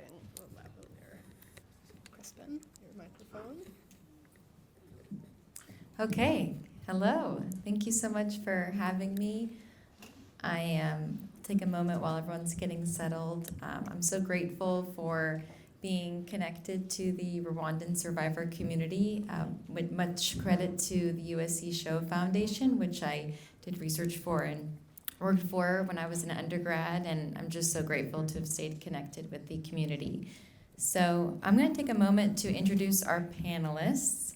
And when I say your name, please give a wave. Everyone's seated. So we have Don Miller here. Give us a wave, thank you. Don is the Leonard K. Firestone Professor of Religion at the University of Southern California. And he's the co-founder of the Center for Religion and Civic Culture at USC.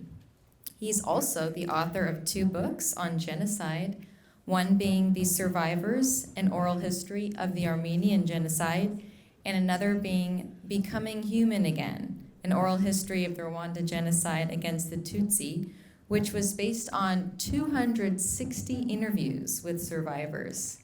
He and his wife, Lorna, welcome to give a wave, have traveled many times to both Rwanda and Armenia. And we also have here Damas Gasanabo. If you want to give a wave, great. And Damas is the former Director General of the National Research and Documentation Center on Genocide at Rwanda's National Commission for the Fight Against Genocide.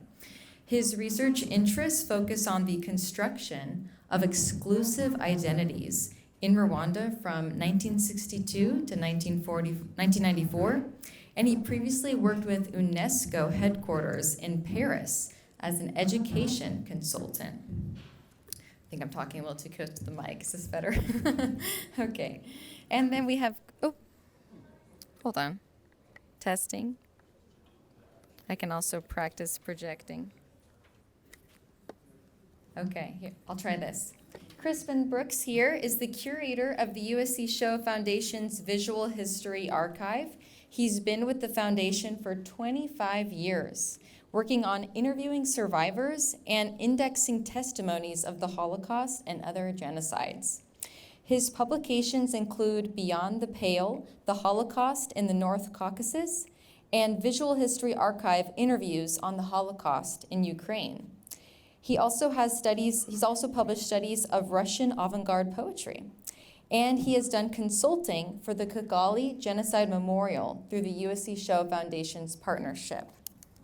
And last but certainly not least, we have Beth Meyerowitz, who is a professor emerita of psychology at USC and is a licensed clinical psychologist. Her publications have focused on the psychological well-being of individuals who face highly stressful situations, such as cancer and genocide, and has also taught undergrad and grad levels on the causes and treatment of post-traumatic stress. Dr. Meyerowitz is also currently investigating how memory workers and scholars who engage with testimony, oh, I think I've got double mics now. Double trouble. Okay, so this is interesting. Looking at people who work with genocide testimony on the scholarship side, experience the challenges and rewards of doing this work. And she also conducts professional development workshops on recognizing and addressing areas of traumatic stress that might emerge from individuals working in the field. Okay, so what a panel we have. Thank you all so much for being here. So today I want us to talk a little bit about just briefly some context before the genocide, a little bit about during the genocide, and then we're going to move towards talking about the community today and healing today. So first, to back it up with a little bit of context, what some of you may or may not know, man, I got a bunch of microphones on my lap and a phone to help us keep time. Now, I learned at one of my previous panel moderation events that there's something called Rwanda time, and that at some of these events, you don't really keep time. So I'll do my best today. So looking at some context before the genocide, Germany colonized Rwanda in the late 1890s, and after World War I, the Germans and Belgians administered Rwanda through a system of indirect rule. So I want to start by looking at how were the Hutu, Tutsi, and Twa living together before and during the colonial period, and then what changed in the decades prior to the 1994 genocide. Anyone want to take that question? Thank you very much for the invitation. Before the colonial period, all Rwandans were living together peacefully. If there was any conflict, that conflict never were related to what today or we learn as ethnic groups, Hutu, Tutsi, and Twa. Conflict exists where people are, anyway. But it's not because you have a conflict with your neighbor, then you take a machete and you kill him or her. Those conflict exists everywhere. But those conflicts are not conflict of, ending up of killing people because they are who they are. What I'm saying here, before the colonial period, Hutu, Tutsi, and Twa, those terms existed. But they were not. The explanation we learned, for example, when I was school, from the books, were not the explanation given by Rwandans before the colonial period. Hutu, Tutsi, and Twa, three names existing in Rwanda before the colonial period, related to the living conditions of Hutu as agriculture, as Tutsi as people having cows, and Twa, people living mainly by hunting. And we had and we have today what we call ubwoko in Kinyarwanda. Abega, Abagesera, Abazigaba, they are 21. But no one talks about that. Why? So those groups, 21 groups, Abega, coming from the family, what we call families, from many, many years, families, big families. Family of Abega, family of Abagesera, family of Abachaba, family of Abazigaba, family of Abasindi, family of Abasinga, etc., etc. And in those families, in each family you have Hutu, Tutsi, and Twa. In Abaziga, you have Hutu, Tutsi, and Twa. In Abasinga, you have Hutu, Tutsi, and Twa. In Abajesera, you have Hutu, Tutsi, and Twa, etc., etc. Each genocide starts with an ideology of exclusion, ideology of hate.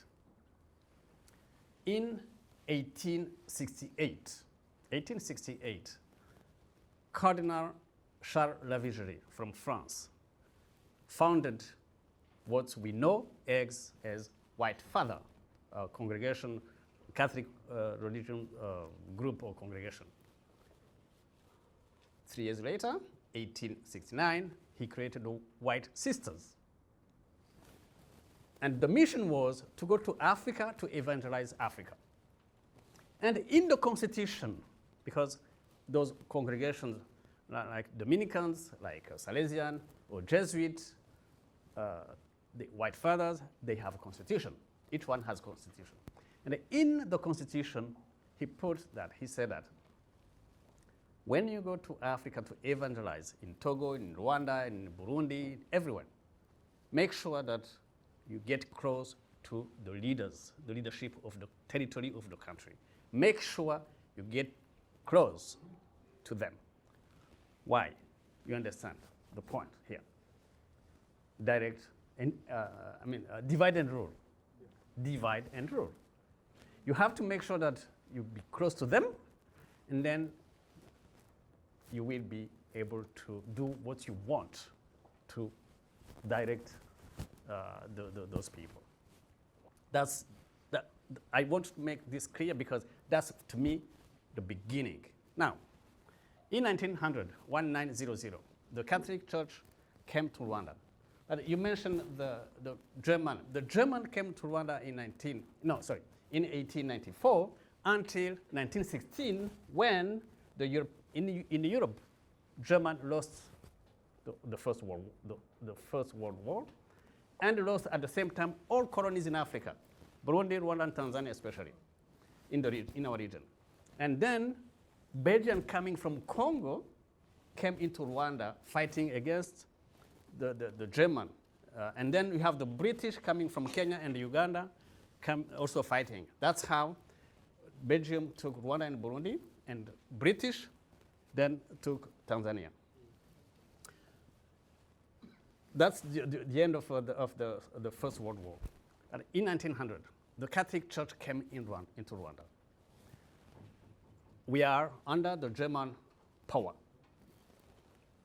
And who is coming? Catholic priest from France. Why from France? Because, now, remember the map, Germany and France. In between, you have Alsace-Lorraine. And Alsace-Lorraine was, depends on who was winning the war, either part of Germany or part of France. And when the German came, brought the Catholic Church, they brought those Catholic priests from Alsace-Lorraine, because at that time they were under German. In fact, that's why we speak French in Rwanda. That's how we learn French. I speak French, that's my language, after Kinyarwanda, of course. But that's how we learn French. The French is not coming from Belgium, but from Catholic priests, who created the school system. And when they created the school system, only boys, Tutsi boys, were accepted at school. First discrimination. Only boys and Tutsi were accepted at school. One. Now, we are now in 1928. What's happened in 1928? There is a reform. We are under the Belgian power. There is a reform. Resident Mortean and Governor Charles Voisin introduced what they called Mortean reform. What that means? When they came in, they found a well-governed system with the king of Rwanda, king from the Tutsi family, but when he was the king, he became a king, he was the king of all Rwandans. And under him, he had a Hutu in charge of the land, a Tutsi in charge of the cows, and Ottawa in charge of the army. So the three groups were equally represented. But what Moteha did, he only kept a Tutsi person to deal with the cows, the land, and the army. Second, discrimination made by the Catholic Church in connection with the Belgian power. In 1933, they introduced the identity card. Identity card, a paper, a piece of paper, with what they call ethnic groups. How they decide that you are Hutu, you are Tutsi, or Twa? Cows. You have 10 cows, you are Tutsi, you are categorized as Tutsi. You don't have zero, you have zero, you are Twa, and then you have between, you are Hutu. You can imagine that in families, one brother has maybe 2 cows, and his brother maybe 12, one become Hutu, another one become Tutsi. That's what's happened. And starting at that point, it was written and it was given to men, not to women, but to men. And then the kids from that men became Hutu if the father was Hutu or Tutsi or Twa, according to the ethnic group of the father, based on cows. To me, this is also another discrimination. Now, let's move because I know we don't have much time. Let's go to 1956. 56, with the beginning of political parties and also some Hutu intellectual. Here you can think about Gitera Habyarimana Joseph, who for the first time published with other Hutus, extremist Hutu, the Hutu Manifesto. And you can hear the name Hutu Manifesto. Why not Rwandan Manifesto? Why not? Why Hutu Manifesto? Because they wanted to exclude the other two, Tutsi and Twa. So they published this Hutu Manifesto and exclusively for Hutus. We are Hutus and this is our manifesto. Then this is also the beginning of, by Habyarimana Joseph Giter, the newspaper, Jambere. That's the name of the newspaper, Jambere. In English, I would say, go, move forward, move forward.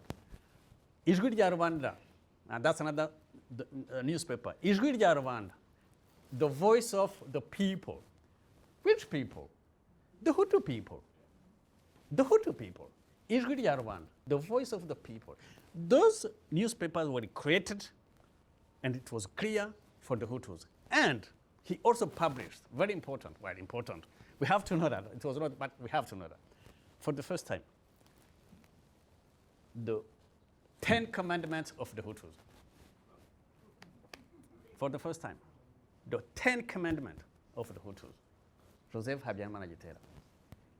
Why he published, he said, 10 commandments of Hutus. Why not 10 commandments of Rwandans? Yeah, so you can also understand the exclusion of the other group. Now, I have to be fast, but so we have now July 59, 25th of July 59. What's happened? Our king was killed. Rudahigwa, to me, well, in fact, he died, but how? Now, remember, in Africa, we are in Africa. Think about all African countries. All African countries, all African leaders. Julius Nyerere in Tanzania, Mohamed Nkrumah in Ghana, Kenneth Kaunda in Zambia, Leopold Sedar Senghor in Senegal, Houphouët-Boigny in Cote d'Ivoire. All those leaders, they were fighting for independence of African countries. And the king of Rwanda, Rudahigwa, was also fighting. He wanted the independence of Rwanda.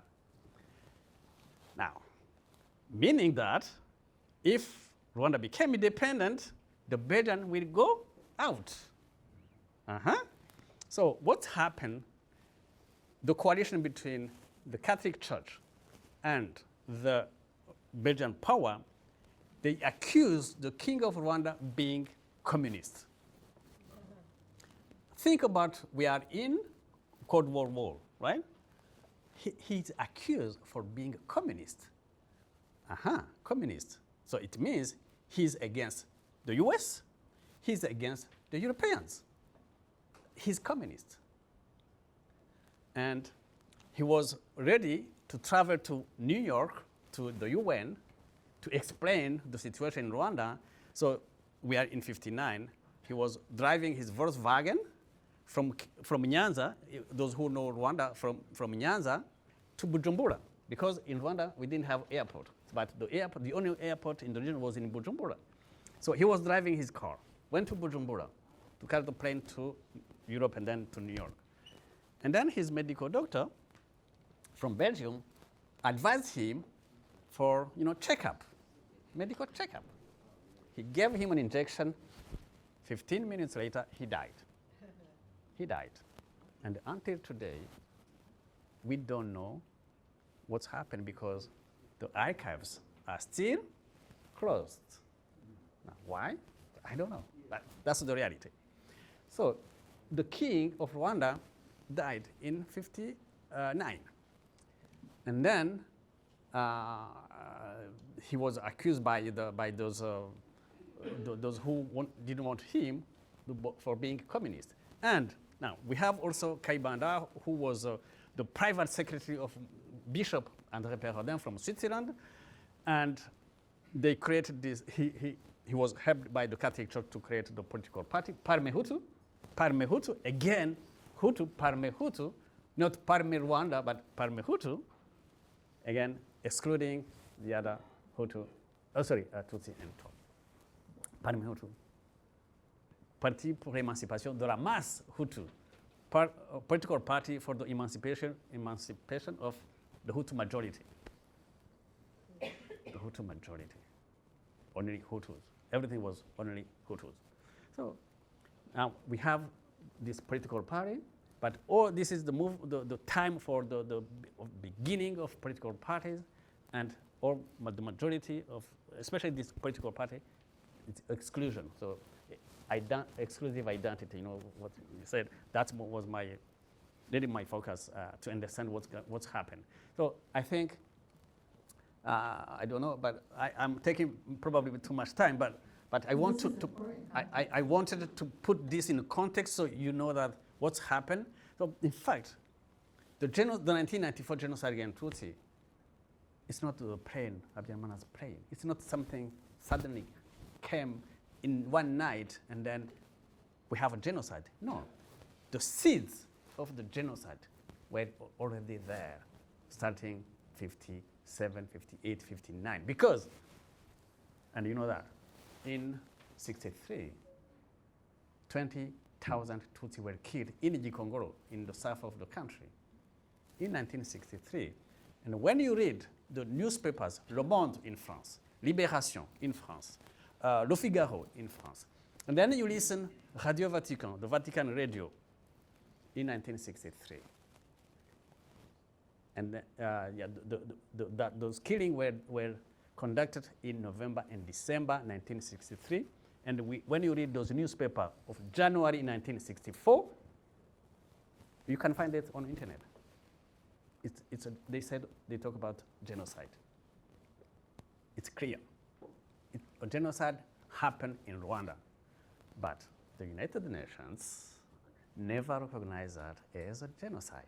But that time, those newspapers recognized those killings as a genocide, right? So 1994 has been recognized internationally, but after how many deaths, how many killings, how many Tutsi were killed? After 1 million Tutsi were killed. So I think I will continue later. Did you want to add something? Well, I just want to, can you hear me okay? Add a little texture from oral history interviews, and I agree that context is extremely important.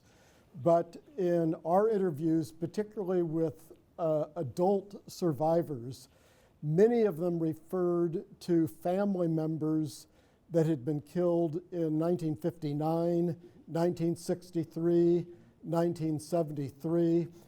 And clearly, that's part of the context why tens of thousands of Tutsis then went to other countries, particularly Uganda. And of course, that's the origin of the RPF. Just one other bit of texture in interviewing orphans, which we did, many orphans referred to when they were just young children, they would be singled out by their teachers with the request, will all Tutsis stand up? Many of these kids actually didn't know who they were, but the teachers did, and so children were asked to stand up, that then resulted in discrimination by their fellow students who were not Tutsi. But we also heard the same thing from adults in terms of discrimination in the workplace. And certainly also in terms of students being able to apply to university. Again, there was discrimination. So I'm just drawing that from oral history interviews. But I think your context is so important. Yeah, let me say something. Okay, can I? Okay, thank you. I absolutely agree with you. In fact, I shouldn't mention that, but I was rushing because of the time, and when you read my book, from the beginning, I mentioned that, and I absolutely agree with you. When I was a student in a primary school, in a secondary school in Rwanda, before going to Switzerland to do my university studies, that's what happened to me. I remember the teacher asking who to stand up, and Tutsi stand up, to stand up. Then you found out that you are probably 2 or 3 in the class, and the Hutu majority, they were saying, "Oh, you are different. You are different. You are not like us." In fact, that's how also the exclusion started from the school. The exclusion started from the school, and the hate started from the school. I did my PhD on that, so I know absolutely. And my PhD is on internet, on Google. You can find it. It's in French, but you can find it. So yeah, absolutely. And the other thing, of course, that was so prevalent, and you alluded to the propaganda that was occurring through the radio station, through some press, where children, and obviously adults also, were being referred to as cockroaches, as snakes. So that dehumanization was extremely important in terms of setting the context for then the slaughter that then happened afterwards. Thank you both so much. It's definitely important to recognize that discrimination, the construction of the other, happens over decades, over many years. It's institutionalized, it's taught to children. And so in this context, building up to 1994 with so much discrimination, I'd like to take a moment to talk about a group during the genocide that I think is really important. A look at the rescuers. The rescuers during the genocide. Were there different types of rescuers? What roles did they play? Why do their stories matter? Crispin, would you be able to add? I mean, they matter a lot. I mean, I think, and I was struck listening to Léonard's testimony just now, and thinking about, the diversity of reasons why people rescue.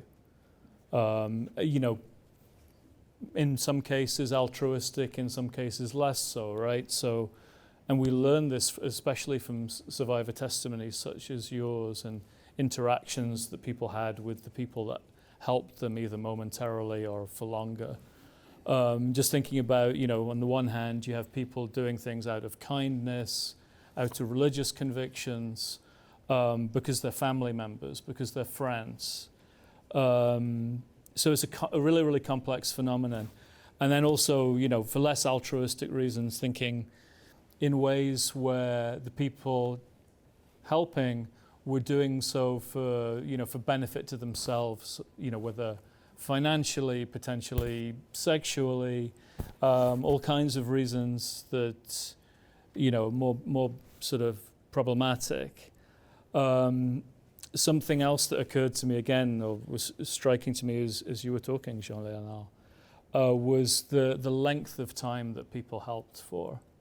So, I think you think about whether the farmer who would give you regular meals at the begin with and then is kind of pulling back and giving you one meal, and then after, you said 2 weeks or so, is asking you to leave, right? So there's that sense of threat to the person, or them perceiving themselves as being threatened and no longer able to give that help. And you see that whether it's a kind of an ordinary person like this guy, or somebody somebody in power. So you have cases like Edouard Sebushumba, the Burgmaster of the commune Giti in Byumba prefecture. So he was in a position to, as a Hutu member of the MRND party, was in a position to, have some say over the course of the genocide in April. And chose to try and keep calm and stop killings from happening and arrest agitators for the first few days of the genocide. He was lucky in a sense, because I think already by April 11th or 12th, the RPF had liberated that area. So he had a few days of not doing what he was supposed to be doing, and then, the RPF liberated. So that was the one commune, and probably the whole country, where there weren't mass killings. And then you have situations, and this is, I'm thinking of something I was just reading by Scott Strauss, the scholar, where he's looking at, other Burgmestre in other communes who could start doing something similar, but the RPF was far away. So after a week or so, another Burgmestre is either fleeing or quite the opposite, is deciding, okay, maybe I will do the killings after all, and getting on board with the program. So you have this kind of length of time and people, helping for a little bit, but then not, and obviously that diminishing over time.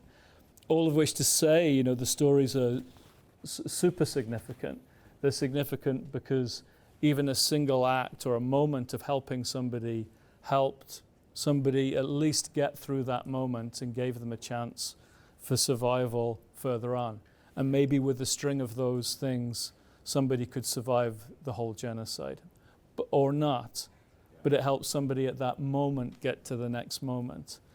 And then you think about the cases, the real rescuers who did that kind of help over a really prolonged period, and think how remarkable and, in many ways courageous and heroic that was. And I think those stories should be highlighted, and that I think is a major part of the significance here. Yes, I want to say something on what you said. In the community, yes, the Burgomaster couldn't organize the mass killing as he wanted because RPF was not far from there. But it doesn't mean that no Tutsi were killed in community. No, Tutsi were killed in community, but not as many as it was planned by the Burgomaster. Because RPF were not far and came, intervene just before the majority of Tutsi there were killed. But I did want to be clear here. It doesn't mean that, because some people can think that there was one commune that genocide didn't happen. No, the genocide happened everywhere, meaning that Tutsis were killed everywhere. But yes, in this commune, Giti, as planned, it was planned by the Burgomaster. It didn't happen like it was planned. Okay? Thank you. I think it's interesting thinking about rescuing in the sense of even those little lengths of time adding up. It kind of reminds me of something our lovely MC said about being a friend to a friend, and you don't know how much one impact might keep leading on to help save someone's life. So it's interesting to look at the role of rescuers and even those lengths of time that build up. I want to continue to now talk about Rwanda today. How do these different. How do the people in Rwanda live together today, and what is the status of genocide denial in school? We talked about kind of the history building up to the 1994 genocide of how students were constructed as other or different. What is it like today? Thank you. My field is education, so I'm happy to talk about that. 1994, everything is destroyed. Pastor Eric explained that. Everything, including teachers. So no teacher, no school materials. 3 years later, in 1998, for the first time, the genocide is taught, the genocide against Tutsi is taught in schools 3 years later. I have the curriculum, so I have the evidence. The curriculum was there, the school material, meaning the textbooks, were not yet published, but the curriculum was still was written and by the Ministry of Education at that time. And then that was 1998. 2 years later, 1910, is that correct? No, 2010, sorry. 2010, the curriculum was revised. And then 2003, etc. And the last one was 2013. I was part of the team writing the curriculum and then also correcting the textbooks, because the textbooks were written based on curriculum we did and recognized by the Ministry of Education. And then also my role was also to check the content of the textbooks, especially history and civic education or citizenship education. Now, the genocide is taught at school, and we have challenges, you can imagine. We are in a society where teachers are Rwandans, all category of Rwandans. Some teachers have parents in prison because they commit the crime of the genocide. Some teachers are survivors and they lost the entire family. They lost the parents. So imagine a survivor teaching all category of kids, and also, or imagine someone who has the father or the mother in prison because of the genocide teaching all Rwandan kids. Imagine the context. Now, when they have to teach this chapter regarding the genocide, what's happened, the planning of the genocide, what's happened before 59, 50, all those years, 72, 1994, 1990, 1992, 1994, what's happened? So when they have to teach this chapter, you know, in January 2020, we organized what we called Itorero in Rwanda, and then we invited 1,600 secondary school teacher of history to come together to think, to think about teaching history.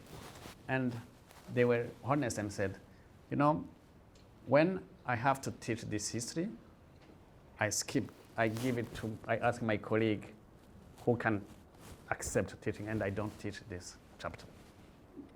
Because I can't, because my parents are in prison because of the genocide. And they were honest to say that. When I have to teach this, it's so hard for me because my father is in prison, he killed. And someone is behind 1,000, more than 1,000 people saying that. So it was so difficult. And then what we did is to continue those meetings, gathering, so they can learn from each other, those history teachers from across the country. They can learn from each other and really be open. Because they know what's happened. I mean, they know what's happened, but they can't. It's so hard for them to be able to teach the history. So now, the context today at school, the concept of genocide officially is taught in grade in P6. What is the last year of primary school? But it doesn't mean that the kids don't know genocide or don't heard about genocide. But You know, we have commemoration, we have genocide memorial sites, more than 200 everywhere across the country. So kids, they know, they heard about genocide, they heard about what's happened.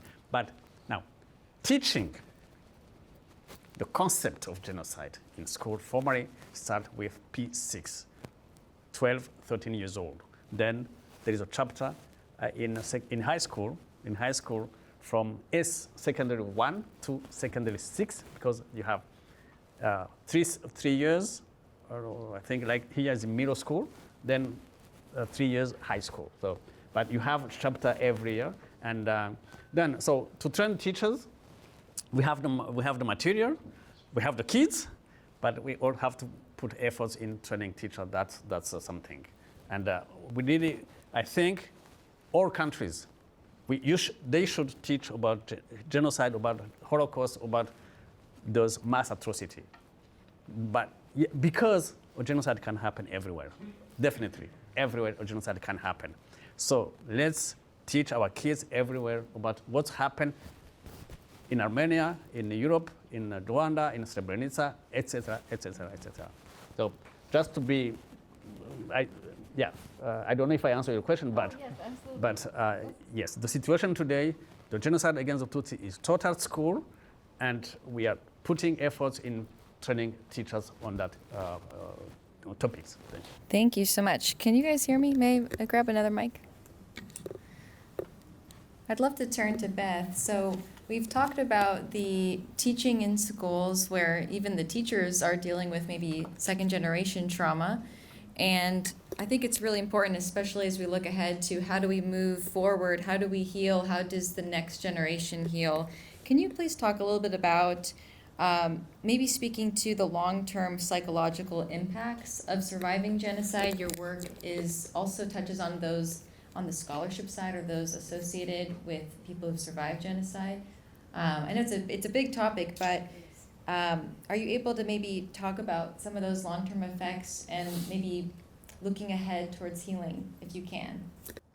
Yeah, so what do y'all think? Long-term effects? I think so. It's really hard to summarize in a few sentences the long-term effects, because as we've heard so eloquently already today from Pastor Rick, from Jean, that each person is unique, and each person's experience is unique, and the long-term effects are going to be unique. So there's no way to give a few sentences that say, here's what you could expect, here's what's normal, here's what's not. But what I can say is that having long-term effects is what to expect. And that is what's normal. What those are really differs. And one reason for that is because when one goes through a horrific experience, as we've heard described so eloquently, thank you, when one goes through something like that, you learn to be in survival mode. And thank goodness you do. So you learn to fight, flight, or freeze, right? You learn to protect yourself and to get through it. That's all you can deal with, is get through it. And when reminders come up, even 30 years later, that survival mode experience can come back. Does that resonate to people at all? And so what can happen, how one manifests that survival mode really differs. For some people, it may be anger. You know, the littlest thing will infuriate you. Your kids speak back to you and you're furious. For some people, it may be depression, sadness, tears. For some people, it may be numbness. No joy, no feeling, just numb. And those things can vary in different circumstances. I'm guessing that for some people, April 7th brought up a lot of feelings. For some people, a rainstorm where you hear the rain brings, like as was during the rainy season for the genocide, when you hear that, it can bring up those feelings. Fear, anger, hypervigilance, drink, as you said, for some people, drinking, drugs, all of that is part of that survival mode experience. So that's one thing. Another thing that's curious about it is there's no specific timeline. You can't say you start here and go to here, you start here and go to there. It could pop up at any moment. 30 years later, you don't know it, and there it is. And you might not recognize it. So you might not know why you're losing your temper, why you can't get out of bed, all of that can happen. A third thing I wanted to mention is that in a strange way, it's contagious. So we have intergenerational experiences of this kind of same going into survival mode. And remember, as we've heard, people who were survivors of the 1994 genocide against the Tutsi in Rwanda were also the children of people who'd survived other genocidal efforts. So that intergenerational stress has gone down from generation to generation. And that can mean that at certain times, a second generation or a third generation, we've seen this in the Holocaust, children of Holocaust survivors and grandchildren, can also lead to that sort of survival mode experience. And I've had conversations where it can be very hard to tease that apart. Because is that reaction that children are having or that one is having with their children, is that because of intergenerational trauma? Is that because raising kids is hard? And there's a lot of stuff that comes up and you're sometimes going to get angry because every parent does? Or is it because of being in diaspora? Is it because of not living in your own community? The community, in not having your mother to turn to ask for help and advice? Not having your kids come home late and you saying, when I was growing up, everybody was home when Papa got home. You didn't stay out after dark. And your kids saying, if you wanted to live in Kigali, go live in Kigali. I live in Los Angeles. And what are you going to do about it? Which is it? Is it traumatic stress? Is it intergenerational trauma? Is it just having an annoying kid? What is it? And so I think there's so many ways that it continues. The last and maybe most important thing I want to mention is that the research is really clear that there is also such a thing as post-traumatic growth.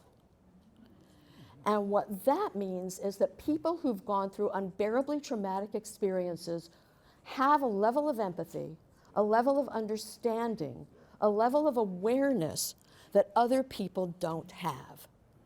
You paid a price, you paid a steep price, but there is absolutely that research that documents that.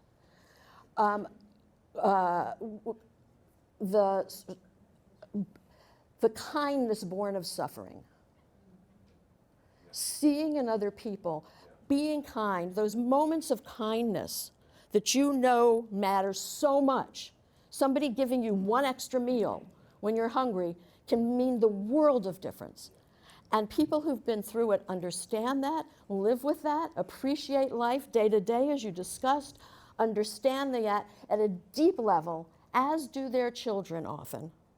So I don't want to leave with suggesting that the long-term effect is all negative, not at all.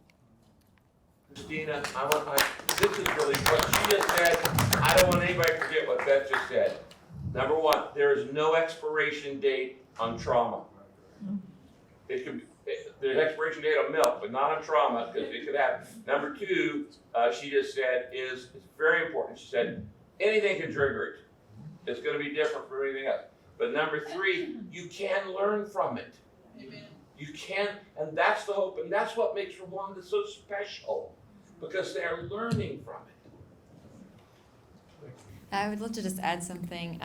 One reason I just keep feeling so honored to be at these events is I'm a post-traumatic stress survivor too. And I always walk away with my own personal notes. So thank you so much. I love that reframe of looking at opportunities for post-traumatic growth. And I wrote down as well the no expiration date on trauma. I love that you said the only thing to expect is to expect long-term effects. That's really beautifully said. Thank you. Dawn, I think you wanted to add something? Just an anecdote. Not too long ago, we interviewed the current head of Kwibuka, who lost almost all of his family during the genocide. And in a very casual conversation, I said, well, how are you managing trauma? And he said, that's it. I've learned to manage it, but it is still there. And then he said something very interesting. He said, increasingly, when we are at weddings and other moments that might be celebratory, a sadness seeps in. And it's almost as if, yes, they're managing trauma, it is still there, and at certain moments, like a wedding, where they should be celebrating that stress, that anxiety, those memories of what life could have been if there were parents, it's very present. The other thing I would say is that it's hard to make big generalizations, but those survivors, particularly who are children, who have been able to raise families and have jobs and, in a sense, succeed in life, that's much easier than women, for example, who were raped, who suffer currently from AIDS, even though they may be managing that with retroviral drugs, or individuals who currently have amputated limbs, which was referred to earlier. It's when you're living with those consequences daily, it's difficult not to keep remembering the source of their current disability. So, there are many different ways of thinking about trauma.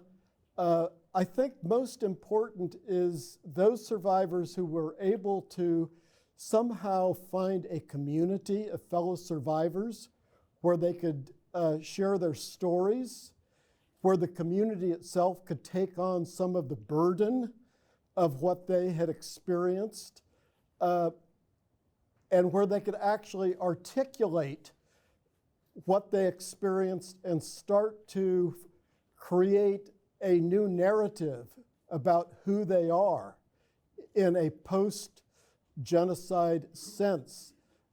That's extremely crucial to being able to survive in the present. Thank you. I'm so glad you mentioned the word community because, again, as Dr. Rick Warren reminded us all, a big part of Kwibuka is uniting, and we're all here together uniting as a community. Thank you for being here. To close this out, if anyone would like to add anything about moving forward as a community in our healing of in the healing of trauma or preventative measures. Anyone want to close out with, would you like to add something? Please. Something I would like to add. So I have my experience in the past is I used to get up in the middle of the night, like my heart is racing. And when I look back, this started happening when I first, couple years after I moved to the United States. So I did 2 years in high school, then I went to college, somewhere far away from anybody I knew from Rwanda. And those first 2 years in the US, I was in the community of Rwandans in Indiana. But after I moved away to college,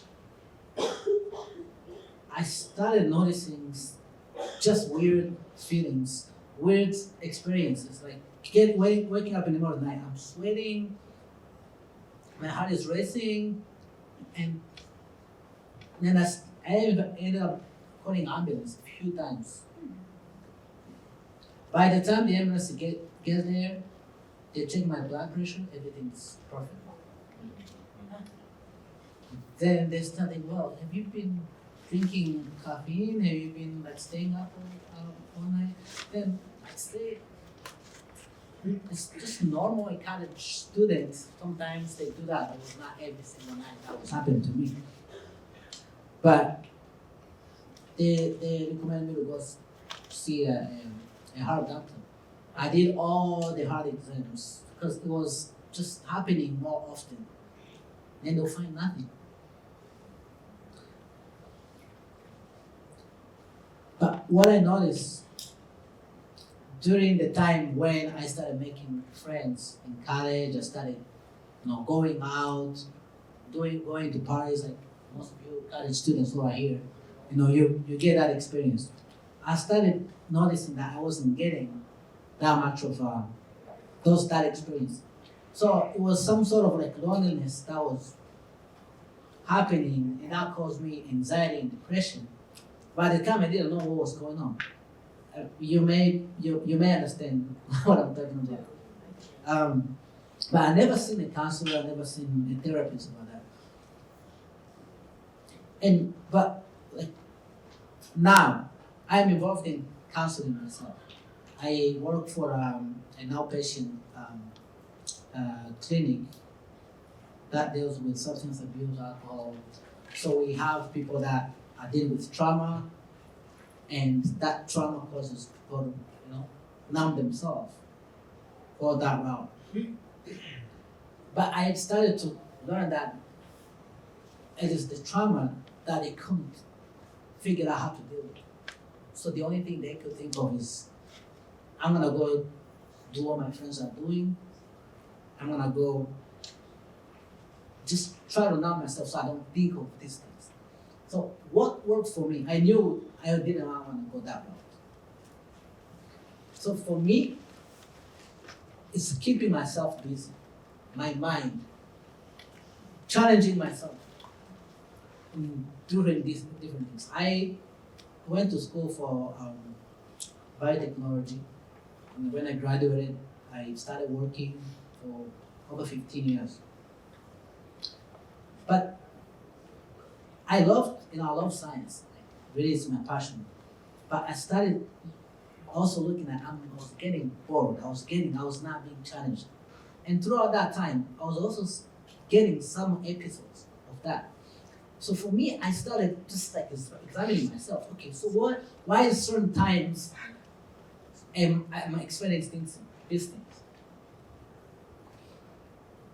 For the last 5 years, I've had to call ambulance sometimes.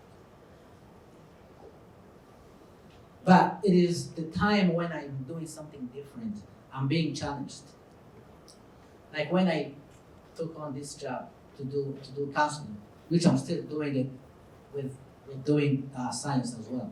So for me, it's a way of like keep myself busy. Give me something challenging, something different. Okay. So doing something totally different. So I'm a counselor. I'm helping. That makes me feel good, and I'm being challenged by the people I need to help to quit drinking, to quit using drugs. That's a challenge on its own. But these people also have trauma. They have domestic violence. They have rape. They have all these things. So for me, that challenge keeps me going. That challenge keeps me. I don't think about, except maybe a few times, but a lot of times I think about my loved ones that died and how they died. Very, very rare I think about it on a regular basis. So for me, my mind is on other things. I have a 5-year-old son, which I'm raising. So there's life things that, that keeps you busy is what also us, especially in my case, my experience, helps me deal with those traumatic experience, those weird moments where nobody else can explain why you're having this issue. Thank you so much for sharing. I think that's all the time we have, but I want to just I want to close by saying that even just talking about trauma, offering tips on how moving through trauma has helped, that's already revolutionary. And that's so important in the community that we have here today and building forward. So I just want to encourage any of you feeling those thoughts in your journey to heal. Remember that it is a journey. It's not linear. And we share our strength and love with you. And that's all. Thank you.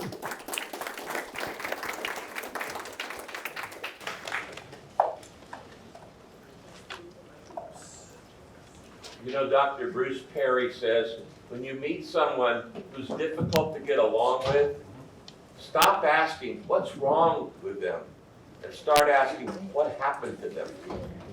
That'll change your whole perspective to people who are hard to get along with.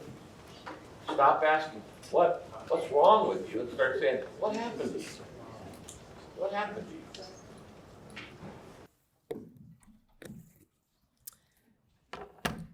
I wish we could go on forever, because I think these are the, when we look at Rwanda's journey, these are the moments that I think, if we had a full day, a full week, as you can see, the stories are vast. And, like they mentioned, everybody gets affected so differently, and that's where we learn from. Unfortunately, we don't have all day, but our panelists, as you can see, they're incredible, and they're very well schooled and informed in this subject matter. So I urge each of you, their names are on here, look up some of their works, because there's so much wisdom and knowledge that even for things that affect us on a day-to-day basis. But in the interest of time, we had to cut them short. Thank you so much to each of you, and Christina, thank you for doing such an amazing job. If you can bear with me, I know we're at the tail end. We have one more person to speak to us briefly. I will invite you, Reward Simbanda, who is also a member of the Saddleback Church. He's a pastor at Saddleback Church at the moment. He also has traveled to Rwanda several times and is, I don't even know how to describe you, but I think the best way to describe him is he is a motivational speaker, preacher, pastor. So hopefully he can leave us on a positive note. And if you don't mind, you stayed this long, we would like to take a group picture at the end. Originally, we were gonna do it outside, but we're thinking maybe somehow we can circle around here. Maybe our panelists can sit back in their seats, and we'll take one good picture before we all head out. So, Mr. Simbanda, Pastor Simbanda, please.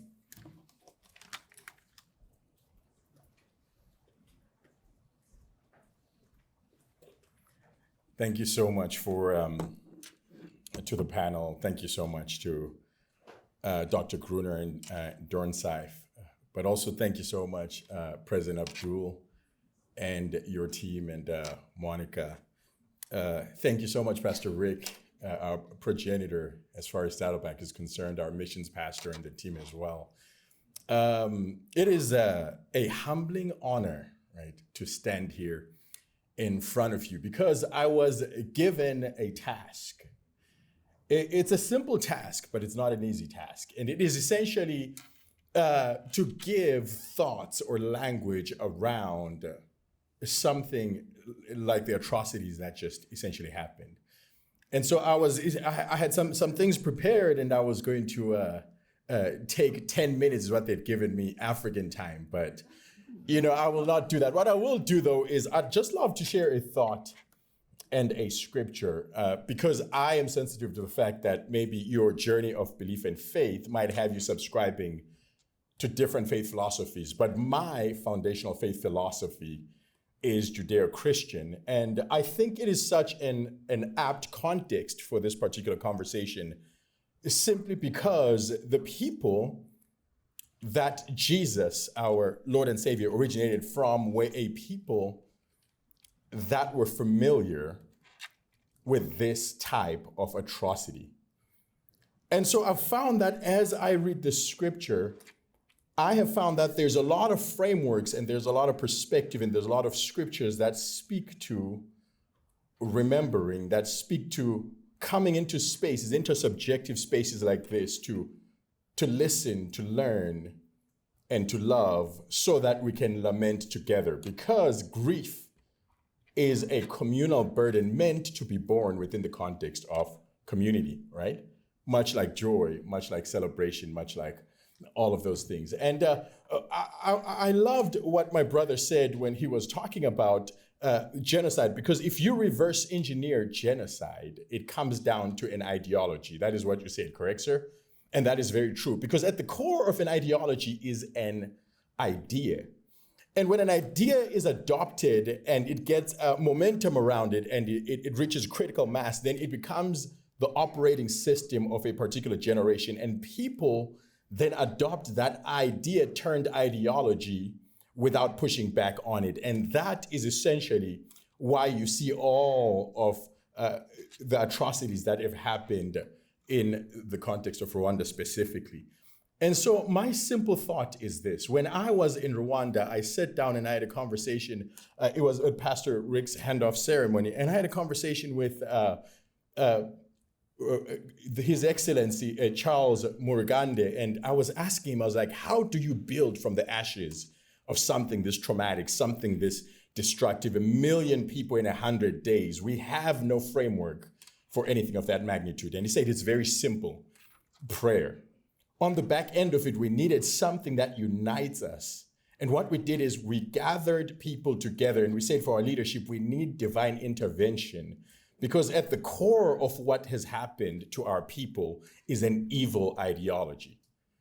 So when I went to Rwanda and I'm hearing all those things and I went through the museum, I couldn't make it to the end because I got to a room, and in this particular room, it says the room of children. And they were speaking about how there was a targeted propaganda against the children specifically, which has always been the enemy's, when you read the Bible, biblical narrative and biblical history, it's always been the enemy's agenda to strike at the seed so that he can essentially take away the people of promise. And right in that moment, I understood that it wasn't just African politics gone wrong, which every country, including Zimbabwe, right, has a history of, that there was an actual evil affront from the enemy to take out a nation and a generation. And when you look at, I like what Pastor Rick says, he says Rwanda is the modern day Wakanda. But when you look at it, right, the beautiful experiment that it is, 76% of the people are under the age of 35, right, the youth, and they're speaking, and it is poised to take the future to the next level. When you look at it, you see what the enemy was truly fighting, because there's a saying in my particular context which says that you are judged by the strength of your enemies. When you want to see your significance in any context, look at the onslaught or the affront against you specifically. And right at the core of that, he says, if genocide was reverse engineered from an ideology, then it takes an ideology to redeem what it essentially looks like. And as we were there in conversation, they introduced me to a context called Ubumuntu. And that is where I would like to rest this. Ubumuntu, the essence of humanity, the essence of humanhood. A philosophy that posits that at the heart and at the core of who we are is a gravitational force towards love and a pull. And when I look at it with my biblical framework and perspective, I see that this comes because in the book of Genesis, God, our creator, says, let us make man in our image and according to our likeness. And what God is, he's always existed as community, Father, Son, and Holy Spirit. And the cohesive element and force at the center of that is love. So God, who is a being of love and community, creates us as humanity to become people and beings of love and community. And at the essence of this ideology, which I feel like is redemptive within the Rwandan context, is simply this. We have to remember, and we have to come back to a space where God is love, and being made in the image of God, we begin to be the people that redeem love in the hearts of everybody. So the simple observation that I got, and the simple scripture that I want to leave with you is this. Proverbs 14:34, and I believe this is prophetically true of everything that Rwanda is. Righteousness exalts a nation, but sin is a reproach to any people. What is sin? It's missing the mark. What is the mark? From our Creator, God is the cause with the effect. The mark is people living in love and community. And wherever there's sin, it is anything that mitigates the expression of what that is. And it says righteousness is that which exalts a nation. And when I was standing in every aspect of Rwanda, I saw the power and the beauty of redemptive leadership centered around righteousness. So as we remember, let's not just remember what was done. And as we grieve for the fallen, let us also remember, because there's a duality to remembrance, let us remember that God's hand intervened. that when the enemy came sweeping like a flood, the Spirit of God raised a standard against him. Then he took that which was the ashes and now has exalted it to one of the foremost nations in Africa. So let us remember with grief, but also with joy. Let us grieve with intentionality, but also with hope. Thank you so much for this opportunity. God bless you guys.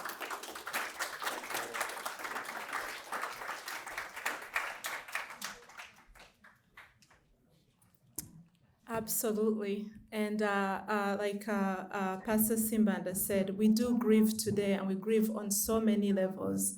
But not only do we grieve the lives we lost, the lives that never got to be, the lives that are, the relationship that we never got to know, all of that is grieving. But at the same time, it is very difficult to not celebrate. Because 30 years later, we can celebrate the life of Damascene, Edith, Léonard, Kathy, she left, I believe. There are so many people in this room that lived through those gruesome days, and they are here today. But more importantly, we celebrate a new generation. We have an entire generation that does not know war, that does not know hate, that does not know division. A generation whose history does not define them, but simply informs them and informs their future. And today, Rwanda is vibrant. We have a purpose. We are not just going through life for the sake of it. We are building a purposeful nation, right, Pastor Rick? And with that, I want to thank everybody that's been instrumental in making this day happen. I can't list every single one, so please, if I leave your name out, it's not for lack of appreciation. But Dornsife, Professor Gruner, thank you so much for taking us on, for adopting us, and now you're stuck with us, just so you know. Along with Saddleback, when you adopt us, you're stuck with us forever, so you can't let go of us. Martha, I hope you get some rest. Edith, our panelists, from the bottom of my heart. Léonard, for sharing your story with us. Thank you for your courage and your resilience.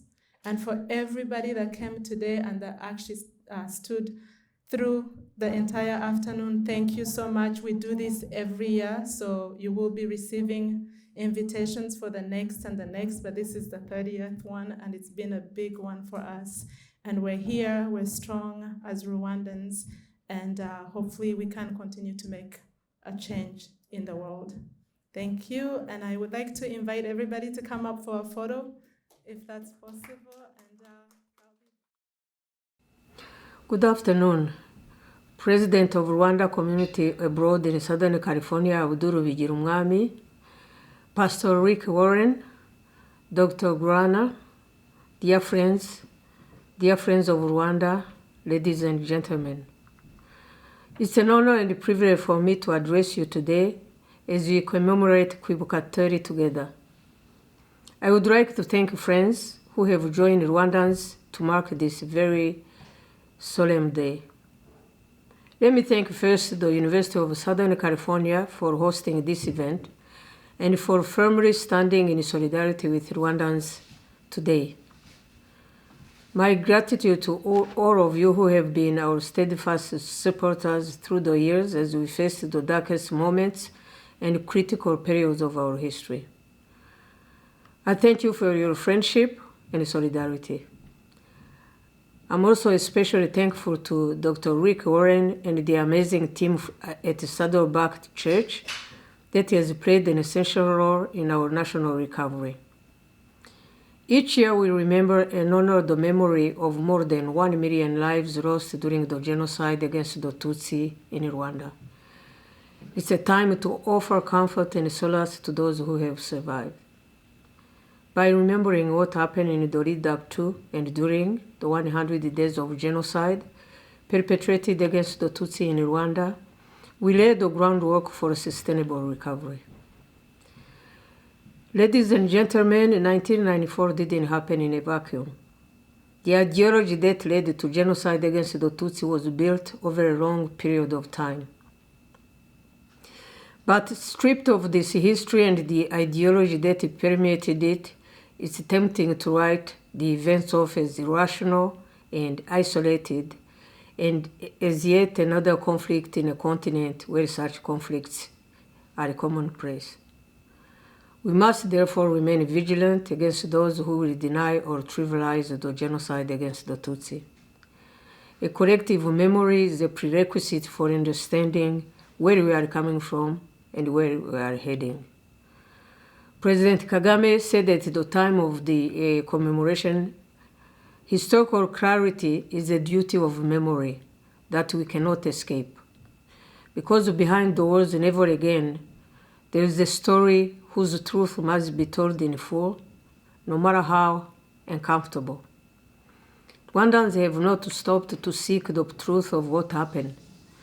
Each mass grave discovered holds stories of victims to be told, and each memorial holds a truth that awaits to be revealed. By reflecting on the tragic events of 1994, by examining those factors that propel such horrific violence, by engaging in dialogue and debate individually and collectively, we build bridges to healing.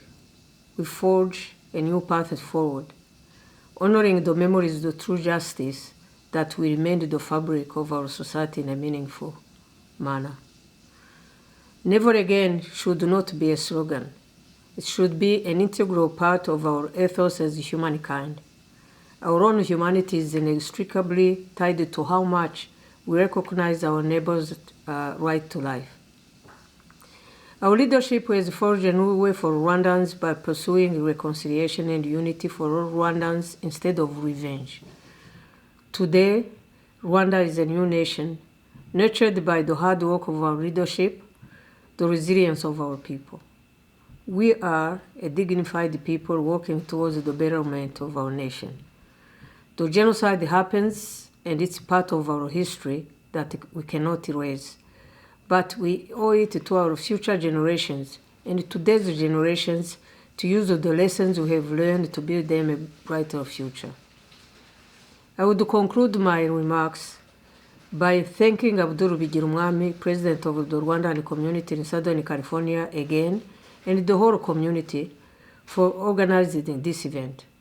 Together, let us embrace memory, build strong bonds of human solidarity, and be champions for truth and justice. I thank you.